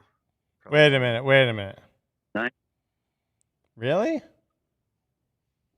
998 caught in 2016. Okay. Gotcha. By Kevin Van Dam's brother. Yep. The bags are awesome this month, Rick. Thank you. I wanted to say that Ned rig looks awesome. And I got a bag with the X zones in it, the 6-inchers. I think I'm going to try to cut some of them. I got the watermelon red that matches that Ned rig, and I think I'm going to try to cut some of those worms in half and use them on that Ned rig. Amazing. Looks like it'd be awesome. Have a great night, guys. Yeah, man. Thanks for calling in. Thank you. All right, let's go. This guy's been online for 18. Oh my God. This guy's been online for 19 minutes. Let's take this call right now. We're going to turn off the hotline because, We could be here all night. Go ahead, caller. What's going on? Hey, what's going on? Nothing. You tell me. Can you hear me? Yeah, of course, bro. Can you hear me? Yeah, I can. Can you hear me? Yeah, I can. My name is Larry Morgan. I'm calling from Zapapa, Oklahoma. And I got three things to say. First thing I got to say, first of all, you guys are going to get these questions. The biggest fish ever to live was a megalodon. He's a fish, not a mammal. I was going to say that. Yeah, don't confuse a mammal with a fish. And that's why I made sure everybody to knows ask that. roosters don't lay. And obviously, roosters don't lay eggs. But actually, believe it or not, depends what's in their water. Actually, believe it or not, joke, and this came off the History Channel, there was a place in Massachusetts to where a rooster did lay an egg, and they thought it was from the devil, and it was a big. They put the rooster on trial, dude. I'm not gonna lie. That's the truth. I saw that on the History Channel. I'm not gonna lie. I've heard about this. I heard about it this weekend, and it was in between stories about the 10-foot people and some of the others. It was on the History Channel. It was Unsolved Mysteries. Unsolved Mysteries. Was Travis the host? No, William Stackner. Damn it! Yeah. And that guy that was talking about the Great Lakes, now everybody knows who Al Linder is, right? They do. I don't. Tell me who? Al Linder? Yeah, never heard of him. One he of the started the Infisherman? You've got to be kidding. Nah, I never heard of him. Yes, he did. He's now he has joking. now he's never heard Is of he? this guy Are you called sure Linder. he's not the Intercontinental Heavyweight Champion? No. Al Linder is one of the greatest fishermen ever. I mean, he was the one that did Infisherman. He's got his own show now called Al Linder's. Yeah. Travis Manson. Angling Edge. Travis Manson, right? I never heard of Travis. I just know Al Linder and his brother. You got Al Linder and you've got Ron Linder and Troy Linder. They're all family. It's a whole family show. Yep. So, yeah, it's like anyway, he lost. All right, go ahead. Anyway, he lost his wife this week, and they've been married for over 40-some years. So, and it was kind of strange because I talked to him, believe it or not, I talked to him all the time because he was helping me through when I had cancer and stuff. And he was helping me. He's a really nice guy, very religious man, but a very wonderful man. You know, I mean, he's got famous people. He's got like, you know, Jimmy Houston and Roland Martin and Bill Dance and all them other guys. They're like buddies. You know, they fish together and stuff. So, but anyway, I just wanted to pass that along to everybody. That if you know who Al Linder is, just, you know, send a prayer for him because, like I said, he's having a rough time. Even though he's a religious man, when you lose your life partner, it's got to be rough on you. You know what I'm saying? Yeah, 100%. So, absolutely. Yeah, I think we can. And also, go ahead. No, go ahead. What was you going to say? No. You continue. It's okay. Okay. Anyway, what I was going to tell you guys, you say you look for the best products or the most wonderful products. Have any of you guys heard of the Stupid Tube?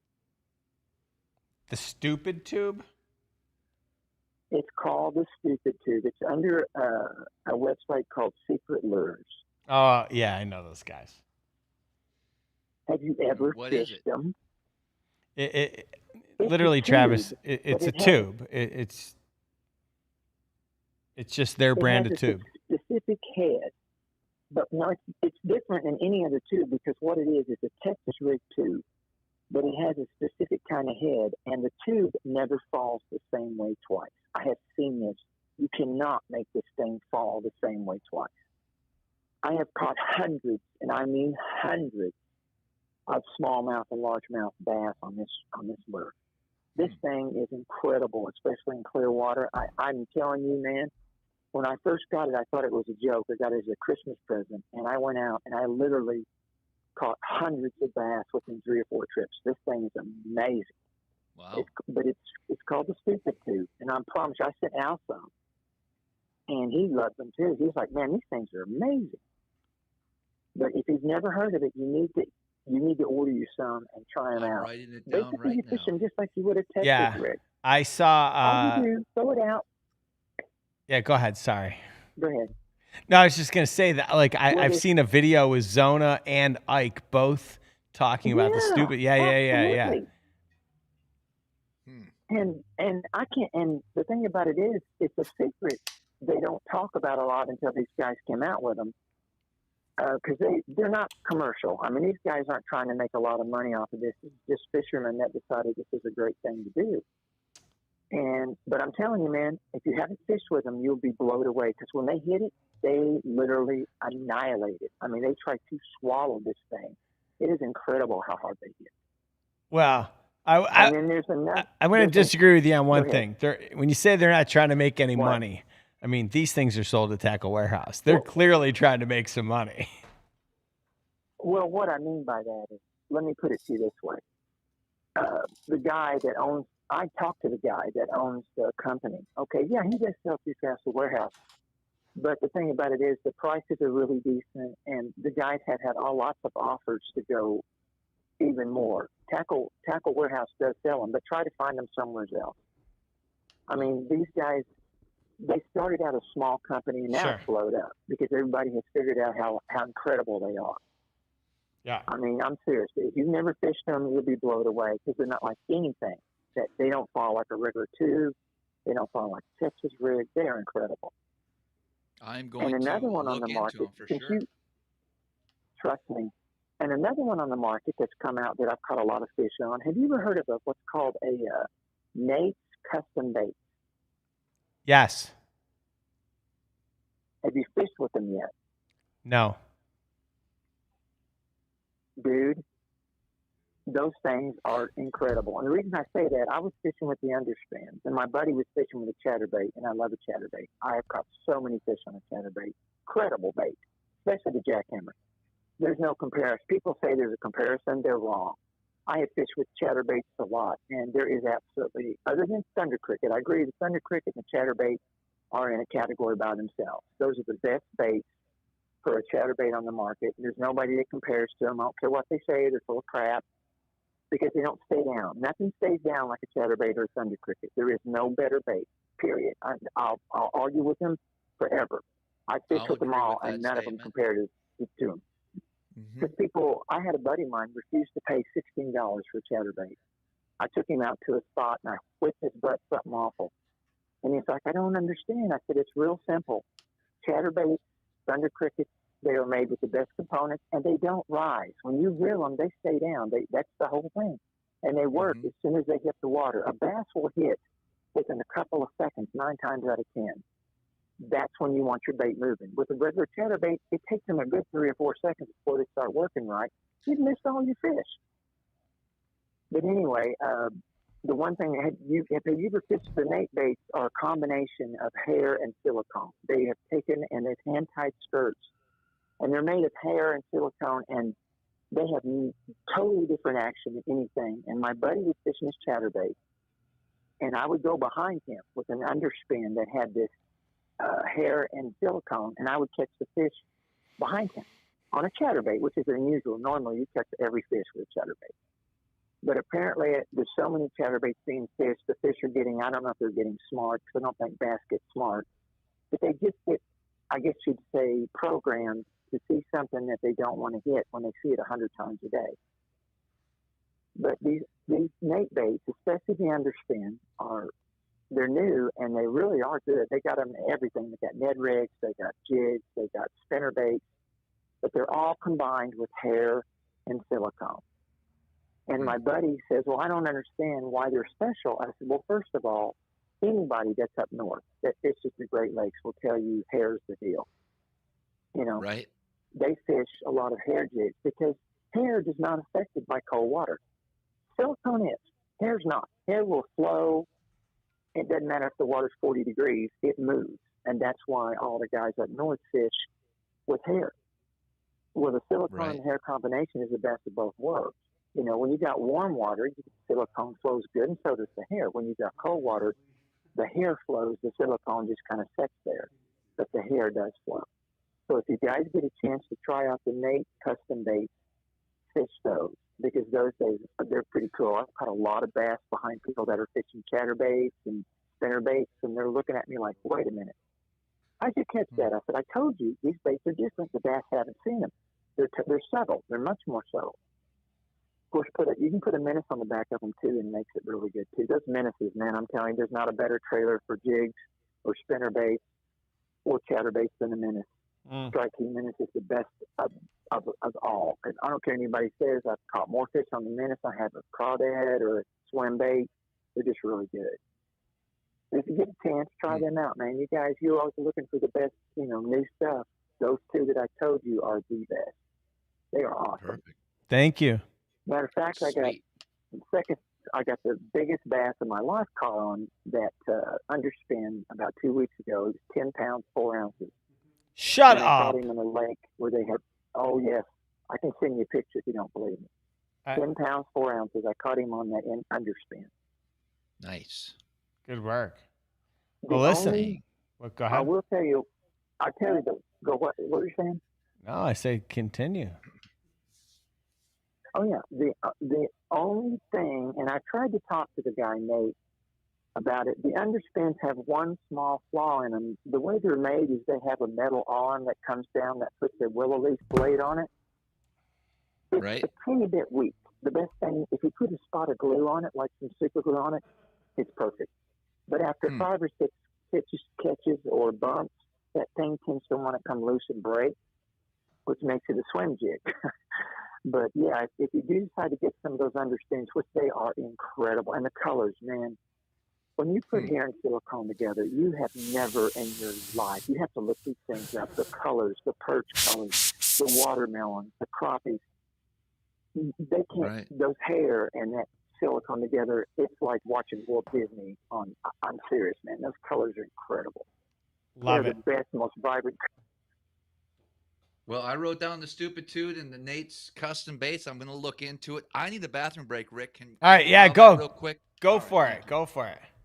All right, let's get our next caller in and ready. Like, I think this is going to be David from wherever the hell, Blue Springs, Missouri. Let's get him on the line right now. Let's let him run the show while we all go to the bathroom. And just, David, are you on the line?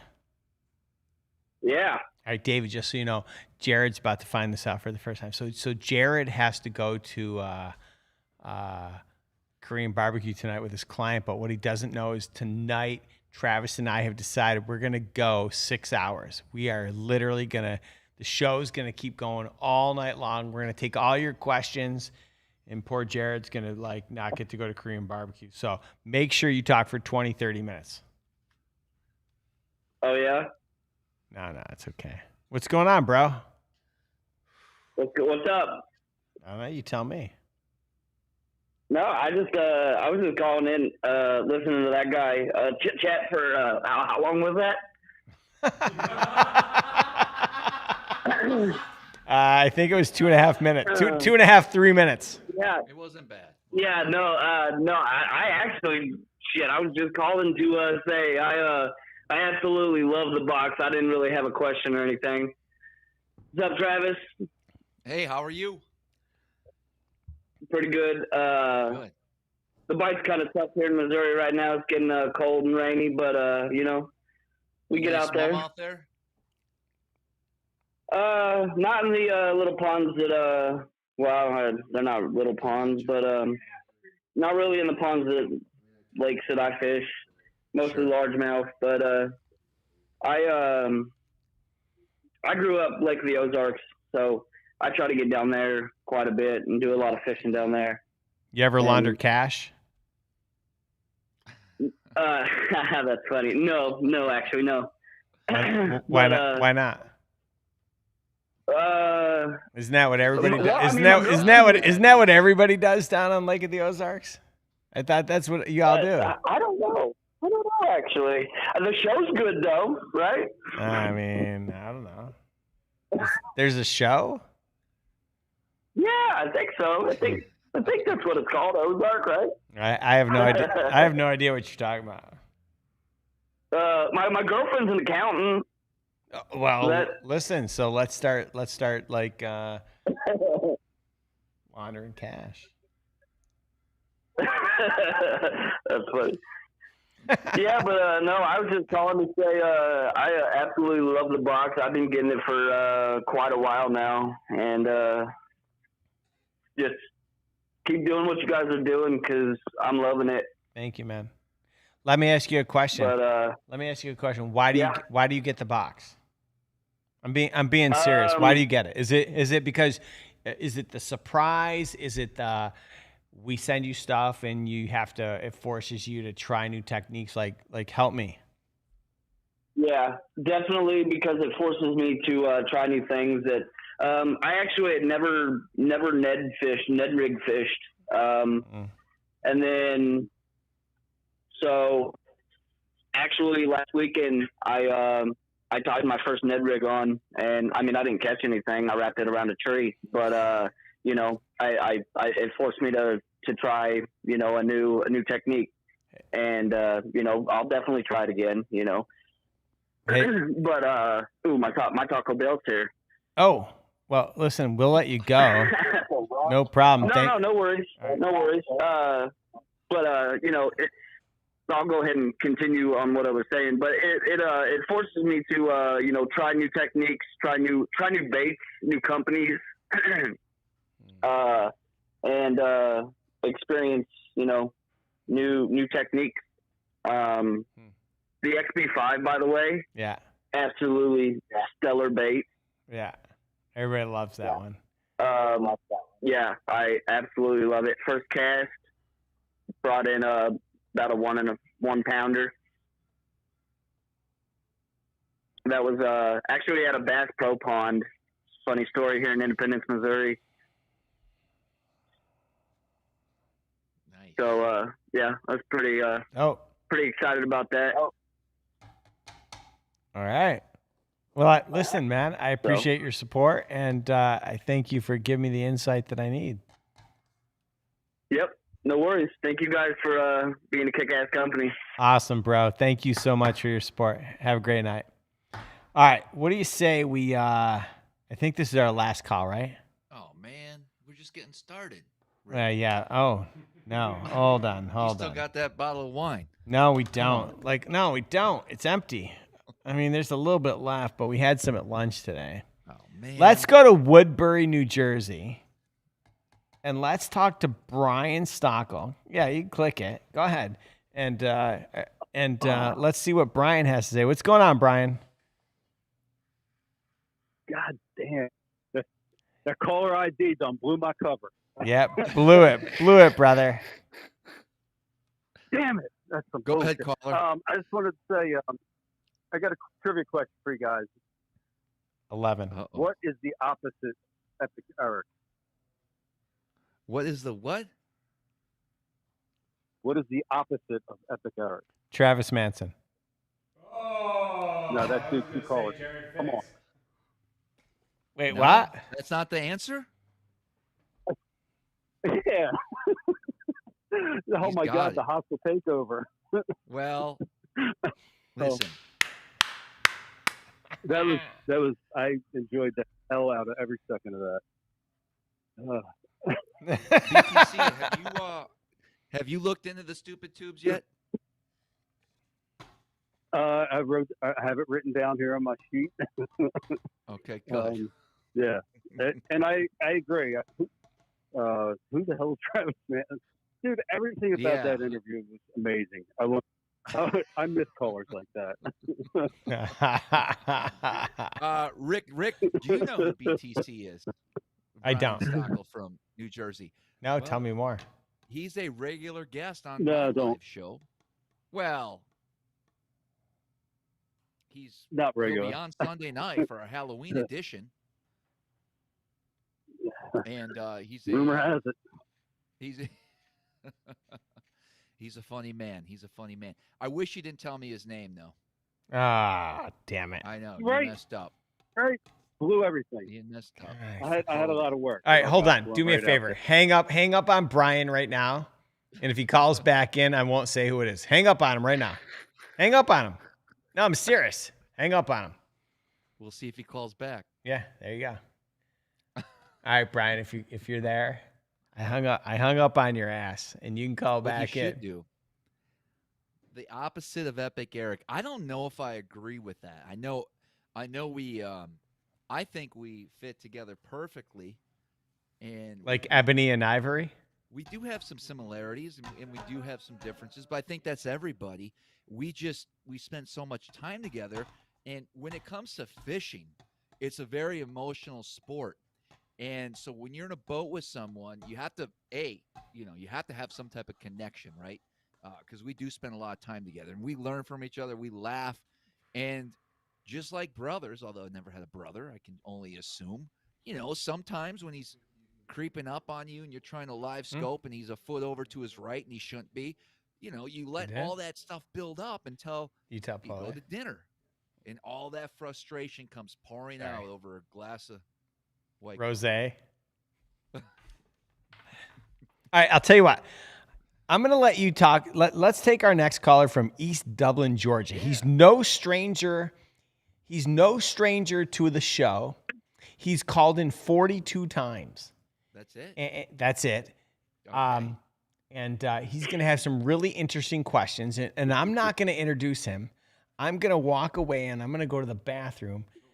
And I'm going to let the two of you talk about whatever you want, because he's got really good questions. My only caveat is to whoever the caller is, you better have really damn good questions. Okay? Yes. I've got them ready. Let's go. Okay. Hold on. Go ahead, caller. You're on the air. Hello, Travis. I've got questions ready. How are you? Yes. All right. So, where do you want to start? Do you want to start with fishing, or do you want to start with trivia? Let's start with trivia. Let's get that out of the way first. All right. So these are going to be a little bit hard, but what name is used to refer to a group of frogs? A group of frogs? Yep. What do you call a group of frogs? Is that what you're asking me? Yep. Frogs.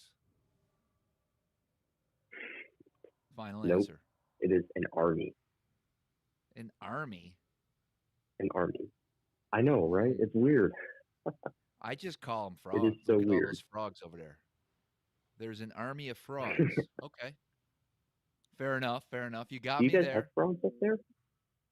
Frog? Yeah, we got frogs up here.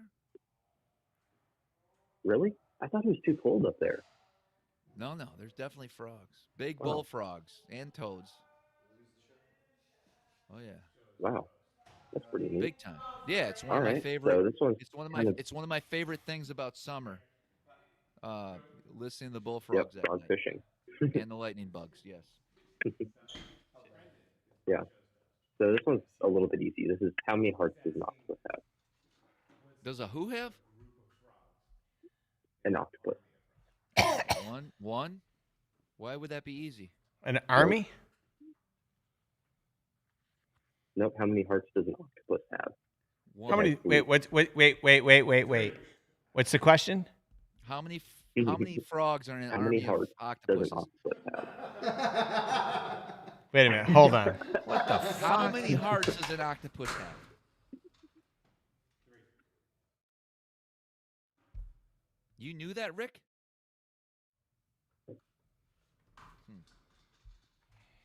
I never knew 3. Hold on. This is bullshit. I don't even swear. Travis, the answer's 3. Wow. Yep. Someone DuckDuckGo that shit, because I don't believe it. I think it's 3. All right. So, what is your favorite color what is your favorite color of all time for any plastic bait, like soft plastic bait, Travis? Like if you were going to go anywhere in the country, what is your one color that you were going to use? Whether it be a Ned rig, Croix, some sort of like swim bait, just one color. Okay. If you're asking the question anywhere in the country, and this is going to sound so unoriginal, but honestly, it would be a green pumpkin. Now, if you were going to say specifically for smallmouth, I would highly consider straight black as my answer. But it's And is there a reason why you like black just for smallmouth? confidence, I think. I catch a lot of fish on straight black. And it's probably because I have it tied on the most. Okay. I'm not saying another color won't work, but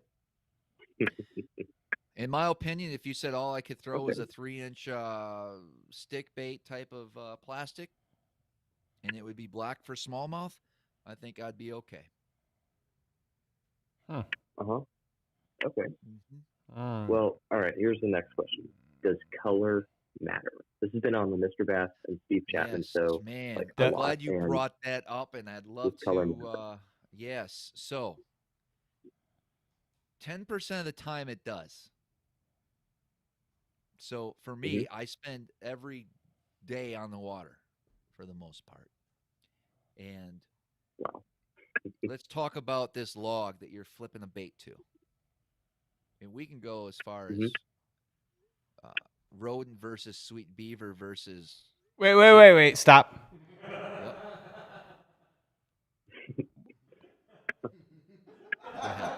What did I say? Did you say sweet beaver? I did. That's an amazing bait. Wait, that's a bait? Come on, Rick.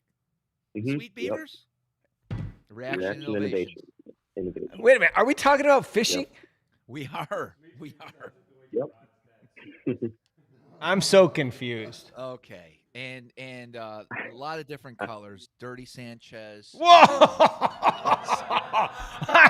Wait a minute. Yeah. This show's supposed to be PG, Travis. Listen. Sweet beavers, Dirty Sanchez. I got little kids that watch this show. Well, I'm sorry. Not anymore. Little moms across the country going, Little Ricky show is no longer rated PG. Anyways, my favorite whether color it in be a that sweet is... beaver or road, listen, back to this log that this big largemouth is. He said log. Oh my God. So you got this fish. He's hanging out. He's just chilling. It's in between his lunch break and snack. He's not really active, but he'll hit something. You flip any type of plastic at the proper. You cannot. First of all, it's very hard to determine. Does color matter? Does bait profile matter in certain situations like this? Because that fish is that perfect cast. I feel if you made it with 3 different brands, 3 different colors, that fish is going to react to that bait and bite. If that was the case, if you look at tournament boats, more often than not, what they have on their deck is totally different than the boat next to them as far as color. And most of it comes down to confidence. And so that's why I say most of the time. Now, I've seen situations in where water temp will determine the color I use over time of year, or I should say the conditions of the water. Meaning, it's hard to explain, but I'm tuned in when it comes to color changes over certain, and that comes with experience. But at the same time, I feel like I could do pretty close to the same amount of damage on a different colored bait versus color. I'm not too. If you stick with natural baits, listen, my flipping box literally is black and blue and green pumpkin. Unless I travel to another body of water where you hear buzzwords that say June bug red, black with a chartreuse tail. If I keep seeing or hearing those things in my research when I go to a new body of water, I'm going to bring a few with me. But my go-to creature style bait box is going to be a combination of green pumpkin and black and blue, because I can't carry all the different 37,000 colors that Sweet Beaver makes. And Dirty another Sanchez thing to being keep one in of them. mind is, so you know how. Another thing to keep in mind is like that some fish, just like people, are colorblind. Some I fish did not are. know that. It's, I did not it's know literally that. fruit. So, Really? So whenever you're throwing some like crazy What would colored be the bait, statistics like on some that? like I don't That's know, I heard it crazy. somewhere. I forgot. I think it was like the fish biologist or Well, something listen, like I that on hear a one of lot the of things live too shows. online, and that's got me into a lot of trouble, especially this past weekend up there with the MonsterBass crew. I know I heard it from the fish Is Rick even biologist guy. listening? Because this is funny shit right here. It's funny shit, and I'm listening, but I'm multitasking. All Like, right.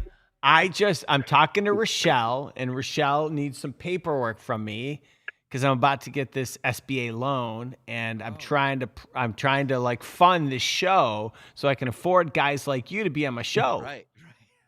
Gotcha. And I can afford to pay my callers like, Yeah. Brendan Brown from East Dublin, Georgia. 42 calls. Very good questions, though. The octopus heart threw me off, but when it comes to color, that's interesting to hear about the fact that a fish could be colorblind. I'd like to know the percentage of that. I think it has to do more with the reaction, the action of the bait, and how you present that bait to those fish. If I could give one tip tonight to take home to everybody when it comes to smallmouth fishing and finesse fishing, slow down your retrieve. Don't overwork your baits and work it slower than you think is appropriate. It'll go a long ways. That's a good one. There you go. So Brendan, we were out on the water. True story. So I was on Travis's boat. My phone rang. I was talking about also my phone rang, and I was like, and you called and you asked about how the fishing was. You remember this, Travis? I remember. Yeah. So this is Brendan on the phone, and I was like, it's the nicest thing. Like, somebody's calling because they know about my trip and they just want to see how the fishing is. And I was like, that's so nice. Yeah. And so I figured I'd put it all together and piece it all together so that Travis knew who it was. So very cool. Yeah, there you go. What else you got, Brendan? You got any other questions, bro? Do you want me to announce the new tournament leader? No. All right. Don't care. So, I don't care about the tournament leader unless his name is Jared Fix or Rafi. Actually, Rafi's about to submit. So Rafi had a catch, and we're going to talk about this in a little bit. But Rafi actually now is the tournament leader. He caught he snagged a qualifying fish, and we're going to talk about it a little bit. I'm going to let him upload it, and then we're going to close the tournament off. It's over and done with, and he is the Big Fish Champion winner. Yeah, I know what fish that is, but I won't spoil it for anyone. How do you know? I talked to him yesterday. Oh my God, Rafi. He's calling Rafi too? This is bullshit. Are you telling me that he's got an in to the hotline at MonsterBass? Like, he knows everybody? I think it's time we share your number to everyone, Rick, since you appreciate these phone calls so much when you're trying to fish. My number? What's my number? What do you mean? Your cell phone number. Oh, I'll give it to you guys. It's 310-922. Hold on. Actually, I'm just kidding. All right. If you're going to share any number, share Alice Rudd. No. Okay. You guys ready? Here's my number. Are you ready? Here it comes. I'm happy to share it. Get your pen and paper. It's 920-292-08. Hold up, bro. 73. 920-292-0873. Give me a call. Oh, man. Actually, true story. Are you guys ready? So back when I was at Lucky Tackle Box, there's a lot of animosity between. It was like WCW versus WWE. It was like back when things were hot and bothered, and you were on one team versus the other. And so it was like Lucky Tackle Box versus Mystery. And I once on live air gave out Ross's phone number. Ross is the CEO of Mystery Tackle Box. And I once went off on a bender, and I was like, you should call Ross at Mystery Tackle Box, tell him that. But I was also the guy that also, you know how they have Adopt a Highways, Travis? Yes. So I once was like, you know, it'd be a really good idea to spend our marketing money on. We should adopt the highway going from Ross's house to the airport. So every time he has to leave, he has to see that the highway's been adopted by Lucky Tackle Box. Wow. I think he got the last laugh. He got $52 million in funding. And I just did a little startup called MonsterBass. So, hey, congratulations to you, Ross. Good job, buddy. That's funny. Yeah, good stuff. So, all right. Well, listen, Brendan, I'm going to let you call Rafi in your spare time. And thanks for cheating on me. And I just want to say thanks for calling in and being a loyal supporter. Appreciate you, bro. Yep. No problem, man. Okay, you guys both have a great day. Yeah, you and too. Rafi and Jared. Nah, fuck those guys. All right. Bye.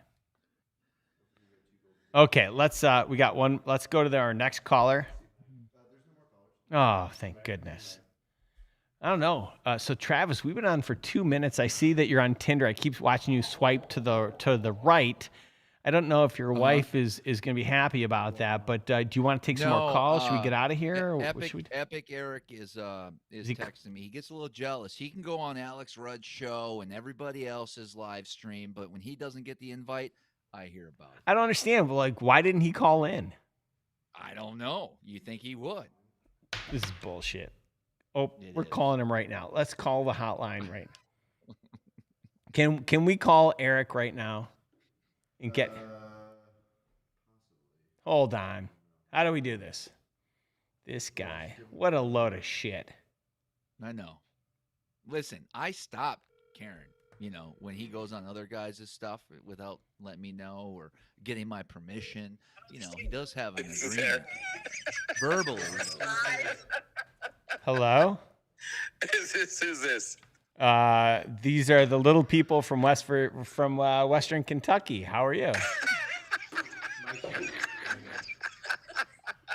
My wife's watching. We're crying laughing because BTC's cover was blown, man. That was awesome. Oh my goodness. Would you like to call in so that we don't have to do it this way? Sure. I'll call in. I owe Travis a call. All right. Why don't you? You have the hotline number? Yeah. I actually tried to call it before BTC got on, so I figured you guys that was the last call, so I hung up. But let me call back. All right, we're gonna call it. All right, we'll see you in a bit. I'm hitting you up, man. See you. Bye. All right, so for those of you watching at home, so here I am out on a boat, right? And I'm Rick. I run MonsterBass, and I'm from Syracuse. I'm supposed to be the guy that catches smallmouth bass, and there I am, and I decided that on day one. Day one, I'm like, all right, guys, here's the deal. We're gonna have a contest, $500 for the biggest bag and all that other stuff. And everyone's like, ooh, $500. Pavlov's dog. We're gonna run as fast as we can towards the $500. Well, let's put it this way. The fact of the matter is, I had 3 of the biggest fish. And you know what that means? We didn't win. On day 2, we're getting ready to go out, and Sam Moore from Sam Moore Media is like, Rick, we got to do something. What are we going to do? I'm like, no, we got to do something. All right, fine. We'll put something up. Travis, he's the smallmouth guy. Top 5 smallmouth angler on the planet. Was like, I am not going to be outdone. This is bullshit. I'm going to win. All day long, I'm like, Travis. He's like, he heard nothing. Travis heard, I've got to redeem myself and get a shot at the title. Because I'm Travis. I'm SmallmouthCrush. And it was like, you know how those, what's it called? Spot lock? Whatever that is. Mm-hmm. Travis had spot lock on the brain. He saw smallmouth. He had to capture it. And he did. And so it was an epic day. It was an epic battle. And thankfully, we had Epic Eric on a legendary lake. And we had a really great time. So let's see it. Oh, I see it. Eric Glasso from Capitol Heights, Maryland. Let's get this guy on the phone and let's hear about his experience, because I'd like to get his take on this thing. So let's welcome Eric to the show. Eric, how's it going, bro? Man, great, man. I've been watching the whole time. I have to say that I've been on a few podcasts, and I certainly don't remember Travis calling in or commenting on one of my streams when I head over to the Bass Series show or Bait Man Live. So that's okay. I did tune in, man. I've been enjoying it, man. That stream of consciousness of that one caller was fan-freaking-tastic. Amazing. Stupid tube. So how you guys doing? We're good, man. How are you? Real good. Dynamite. Yeah. Dynamite. I was really hoping BTC's cover wouldn't be blown so he could try to do a ruse on Travis, man. And by the way, Travis, you would have figured out that rooster question, man. You're like, let's see, the egg is in the center of the road. But you're right. Whale is not a fish, it's a mammal. So you got 100%. that right, man. I hear you, man. Eric, give me two two fishing-related questions and try to stump me right now, and you get a $50 MonsterBass gift card. Okay, what was the name of that jerk bait I was throwing in New York? That I caught a largemouth in front of you on? Oh. That's right. Yeah, you got me. Thunderstick. $50. Nope. What was it, Eric? Because I'm curious. I thought it was the jackal. Is it a jackal? No, the one that JP DeRose turned you on to through the podcast that we both fought and I didn't throw, but put another one on. What? It's not that one. No. Come on, man, you got this. Think. I don't, Eric. Travis? It's one of my favorite bait brands. It's MonsterBass? JDM, man. Damn it. It's JDM, right? Mm-hmm. You know I like throwing JDM. What's my favorite chatterbait that's JDM? Oh, I know. OSP. Close. Jawbreaker. Emma Katsu. Emagatsu. Boom. Deep State What's Purple. the name of it? Deep State Purple. Imakatsu Sledge. Damn it. Oh, by the way, real quick, Eric, I got one 78. negative comment, maybe more now since Do I I've been win? on the live stream, have been able to monitor the YouTube channel. What? We did post our latest video of salmon fishing. We fished off the bank with Cape Way Kent and Epic Eric up in New York before the MonsterBass trip.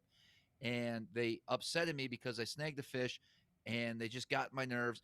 And so I threw the fish back aggressively, although I was in control of how that fish landed in the water. It was deep enough, and he went headfirst just like a diver would off of a diving platform. The fish was not harmed in that video. I just want to get that off my chest. That's right, and it revived him. Yes. No salmon were harmed. Yeah, you properly oxygenated that fish. That's right. However, Eric's salmon got eaten up right. because those other guys on the bank wanted a piece of that and put it on the grill that night. They did, man. They took that thing. I mean, that salmon's going to die. And so, it could be river food for however it feeds the river, or it could be a good meal for several nights for an entire family or many families in New York, as you said. I said we helped the needy in upstate New York. We fed them with some salmon, for sure. Wow. That's right. That's pretty nice. That's right. It is. That's right. It is. No, man, that trip was extraordinary. Eric, the trip was extraordinary. What else? What else? It was amazing. It was an amazing trip. Rick, again, man, everything. I know it took a lot of time and energy on your end to put all this together. So I want to do it again. I'm addicted to what fishing. went on. Well, besides that, man, it was pretty cool hanging out with a bunch of dudes in a house. Hey, look at the that. Whole experience, man. Thank you to Rafi behind the scenes, man. His unsung hero of the trip. Got his first smallmouth, PB smallmouth. His first muskie, his first walleye, his first goby, his first fall fish. Yeah, it's the St. Lawrence Slam. It's the St. Lawrence Slam. You Yeah. got it. St. Lawrence Slam. He did. Yeah. Dope. Yeah. Crazy. Hey, by the way, Crazy before stuff, I forget, but, because I don't want to forget this, I gotta put a big announcement out, guys. November 22nd, the whole crew over on my channel, Smallmouth Crush, live. We're gonna do a live show 8 p.m. November 22nd Eastern. We're gonna have everybody from the trip on at once. That could get crazy, but I'm looking forward to that one. That's gonna be stellar. That'll be fun. When's the last time you guys laughed that hard? Man, it's been a long time. It was extraordinary. I mean, tears of joy. I mean, the fishing was spectacular, but the camaraderie, the storytelling was just at another level, man. I can't wait to tell the ghost story on Sunday night. Our ghostly encounter with spirits on the Black River. Rick, you got any ghost stories? I've got lots of ghost stories. Really? Yeah. We might have to have you on. Please do. Halloween night. Do you really have one? Yeah. Like a real one? Yeah, for sure. Okay. I mean, Rick, so check this out. The guys from St. Croix heard the story, and the national sales manager says, if my brother is here on this podcast or this live stream, he is a paranormal researcher. That was so funny. He could X-Files. totally All dive about into the this X-Files. conversation deep. Oh man. Oh yeah. Love it. Oh yeah. Love it. Yeah, So Eric, I think Grubbs saw multiple spirits that night in the living room there. I think Grubb is multiple spirits. I mean, I don't know what that. That's a whole episode Everybody in itself. had spirits living up in their bodies. There was a lot of spirit imbibing for sure. So tell me about your experience. So you guys went to Mickey's Tackle Shop in North Syracuse. I heard you scored. Man, we really did, Rick. You know, when we looked Rick, yeah. I got this magazine from 1963 in mint condition. Yeah. I mean, keep talking, Eric, while I Yeah. just show my finds from this tackle store. Yeah. I mean, what did that cost you? Like $2? $5. Yeah.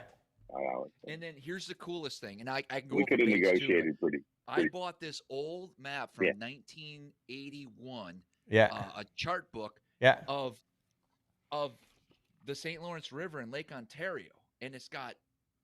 Look at that. I mean, honestly, as an angler, this is stuff I will be studying over to try to gain an upper edge of some things that I may have missed or didn't see, or there could be an old factory pipe or something that comes out from way back in the day that's not listed on new maps. Like this is golden right here. The amount of information on old maps can be unreal. Yeah. Yeah. Listen, I told you, like you walk into that place and it was like time stood still. For sure. Not anymore, because we bought everything old in that place. Did you get to go into the back? Like, did you go into the back and like let him open up and show you all the crap he's got? Oh, we did more than that, didn't we, Eric? Oh yeah. Listen, Oh, yeah. I go, Eric, we're gonna swing yeah. in here real quick. We didn't get out of there till 3 hours later. Travis kept looking at me going, I think we overstayed our welcome, and then we stayed another hour. Yeah. It was amazing. I mean, Rapalas from the 1960s in the box from Finland. Yeah, Where do you find that? He goes, you're lucky. These just came in. You know, so for all you Rapala fans, I mean, if you can find a Finnish-made Rapala, it's certainly quality. The Ireland-made Rapalas, and some of you, you know, for any shad wraps, definitely. If you look at it, it'll say Ireland on the lip or Finland. Those are some of the better made ones. So if you're looking for really true running baits that are vintage, focus on the Finland or Island Rapalas, man. So it was awesome, man. Some Storm Hottentots that were like in the original packaging. I got a 3/4 ounce Cordell Spot, and the Sharky Starfish, man. Just, I mean, they're gems, Rick. I mean, gems, man. Some old Bandits. Yeah. That had the EWG mustads on them, man, with the small dot on the eye. So if you're a Bandit fan, you know, arguably the Bandit 200 is one of the best mid-diving crankbaits ever made. They catch the heck out of it. They have the Bandit 300. And if you're looking for the older ones on eBay, what you want to look for is the EWG trebles that are mustad. And, it has a smaller dot on the eye, the pupil of the eye. That's a dead giveaway for an bandit. So get yourself some. We got those cheap. Information overload, So Eric. thank you. Damn. No, man. Thank you, Rick and Rafi, for recommending Nikki's, man. It was truly a treasure trove and a fun experience for me, man. Awesome. No. I also picked this book up. Yeah. Ontario Lakes and Tributaries, 1978. Yep. Looks like some nice nighttime reading with you and your wife. Right. Are there pictures? Yeah, we got Randy there with a salmon. I mean, what's not to like about Randy with the salmon? That's right. Anyways, Yeah, we did some Eric, video by the way, snippets you in have the a store, beautiful man. radio Awesome. voice. I don't know if I ever told you that. Eric? No. Yeah, sounds do. great. Sounds great. Wait a minute. You're talking about AM radio, Eric, right? I'm fine with that, man. Put me back on, man. Tune in to AM 980 for the Bass Cat. Oh my God, that's amazing. Wow. Check that out. That's awesome stuff. All right. Well, Eric, I do want to report that Travis has not said the word "but" one time on this episode, and I'd like to give a big shout out to his wife for helping him with that one. So good for you. Mine in the store, man. We had a really good conversation. I thought it was breakthrough stuff that weekend on a lot of levels. Yeah. And had a great brainstorming session on the Smallmouth Crush brand and collabs potentially with MonsterBass and others. And I got to tell you, man, he's charged up, working like he's never worked before. So all you people out there listening to Smallmouth Crush and love what he does, I don't think you've seen the best of him yet. So I'm proud of him, man. Hard to work this week, that's for sure. And I've got a question from someone right here on my phone. Nice. Are we going to see a smallmouth bag from Travis? Man, I hope so. It got to would be Smallmouth Crush approved. It would, if we can do something like that, I think it would be amazing, because I think for the viewers and listeners here that seen this podcast, you guys know I'm consumed by fishing and the proper way to fish and how to fish, and there's so much that goes into it. And a lot of people ask me, why do you want to give up all your secrets? And I think about that a lot, but I think there's so much room for growth in this sport, and quite honestly, it makes me fish at a higher level. If I just go on a live stream and talk to you about this particular bait that I'm crushing on right now, I know a majority, not say majority, but a high percentage of anglers that I might be competing against that following week perhaps may have that technique. I know for a fact that some things like that have happened, and it just makes me fish even harder. It keeps me, because I crave that competition, and I don't like to lose, man. I get pretty moody, Eric, don't I, at times? But because man, you were, as Rick mentioned earlier, you were a man possessed trying to win day 2, and we did. But listen, we all have bad days on the water, and I'm actually, I think I can overcome that a little bit better than I have in the past. But it's that drive, and I think you have to have those bad days to make you want to keep coming back and wonder. I mean, listen, Eric, we went to Lake Champlain the day before the MonsterBass crew arrived, and we got our butts kicked in, bro. Sure Agree? did. Yeah. Sure did. Got stuck on a rock pile, fought through the rain. Crazy. Yeah, though, the reality, though, Travis, is like you said, you don't want to give up all your spots and all your secrets. You can give up all your spots and all your secrets, but at the end of the day, you still have to execute. You were giving me all your spots and all your secrets. Sure. I just failed to execute. There's some God-given talent. And at the end of the day, I can have all the spots and all the secrets, but it's time spent on the water, right? Like, I can watch all the videos of Tiger Woods swinging a golf club, but if I don't swing a golf club 1,000 times, I'm never going to, I'm not going to be as good as Tiger Woods. Yeah. The fact of the matter is you can easily give up all your secrets and all your skills, but someone's got to go out and actually follow through and put that technique to work. So I don't think there's anything about giving it up. I think it's a matter of, I thank you for giving it up. Now it's a matter of how bad do I want it? Yeah. And clearly, like, you know, anyone who's listening can do what I do. You know what I mean? Like it's time on the water, and it's learning how your baits. There's so much more than just casting a bait out and retrieving. I mean, that's the biggest thing I can say. And I mean, that's And we said that before, Eric. Because I guide, so I see every day anglers on my boat, and I can tell you immediately where their weaknesses are and areas that they need to improve on. And once you get that under, dude, I suck still all the time. Like there's areas of improvement, and I think that's great about fishing is it's always changing. There's not a set of rules in fishing. There's never a set of rules in fishing. These things have their mind of their own, and if we think they're figured out, would I like to think every fish is colorblind based on that one collar? Yeah, man. I would fantasize about that. That would be the coolest thing in the world. I want the most amount of I want some type of edge. And as soon as you think you have it figured out, you don't. How many times have you cracked them on an area during a specific time of year, and then you know it's a pattern, it's a specific reason why they were there, and it's in November. And so you have a good week or two, and then all you do is you kind of think about that throughout the whole year. And you go back there in November the following year, and they ain't there, right? We've all been there. Like, have you ever done that? Like you find them, and you know it's a seasonal pattern, and then the next year they're not even there. It's like that blows your mind. Like, what the heck? That's anticipation for a whole year, dude, leading up to that day.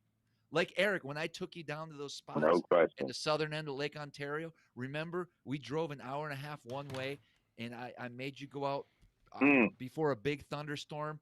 And I went to an area and I said, Eric, you're going to catch 100 fish here, and I don't even have to move the boat. And I idled over that spot, and look, what did the graph show? Nothing. Not a damn Zero. thing. How do you explain yourself to that? Not even a perch. Epic Eric drives 8 hours to come up fishing with Smallmouth Crush, and I can't even find a fish. It happens. All right. Well, listen. It's true, and that's the magic of fishing. You know, it's awesome. We're gonna take one last question. It's been a great show, but I want to be respectful of Travis's time. I mean, he's been gone for a few days. He needs to spend some time with.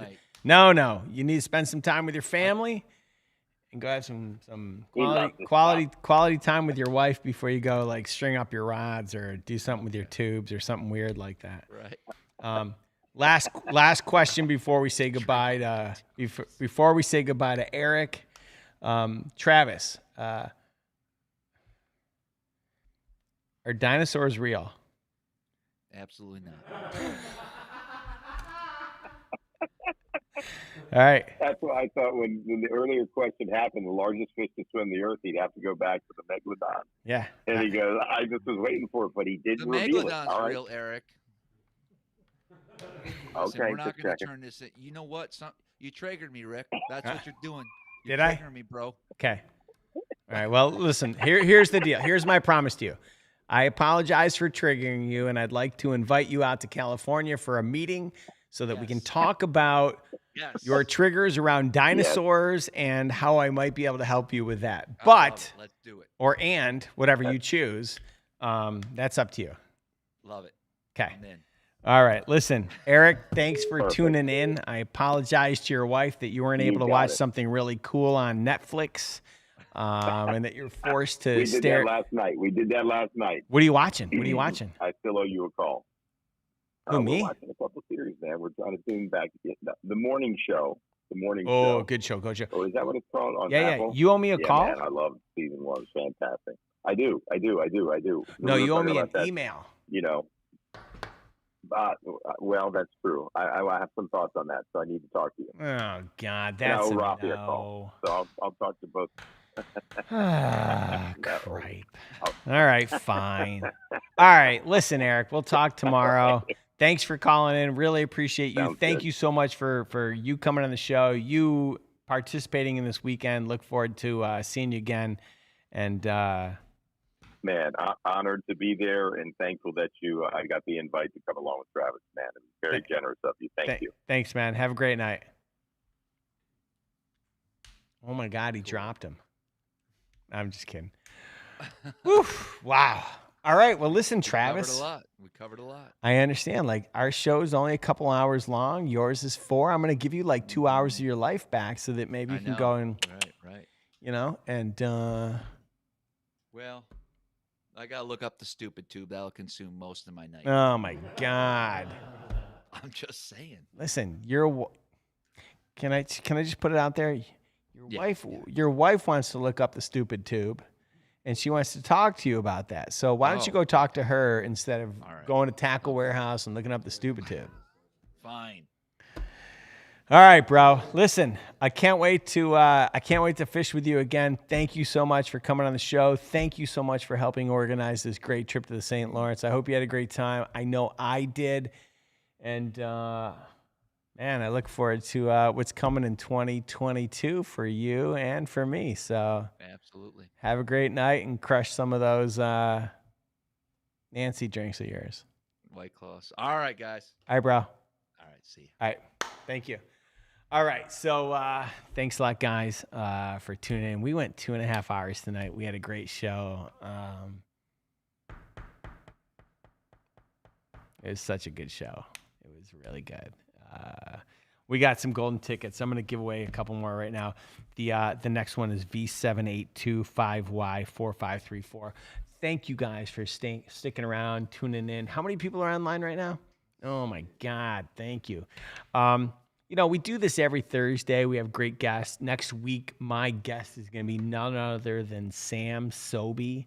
We're going to talk about everything, ice fishing, Minnesota fishing, I don't know, drunken Taco Bell, whatever this guy does. It'll be fun. But I'm excited to have him on the show. Thanks to Travis and Eric and Burley and Paul and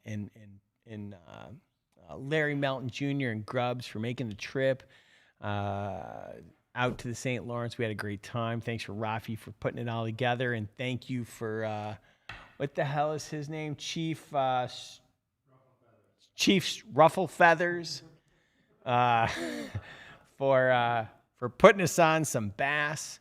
And for Rafi snagging his 40-pound muskie. We're going to make sure that we share that with you guys as we go along the way. We had a great time tonight. And as always, I love you guys. Thank you for being a part of the Monster Bass community. I couldn't do this without you. And I hope to see you next week. Have a great night. We'll see you later. Bye. Oh, my God.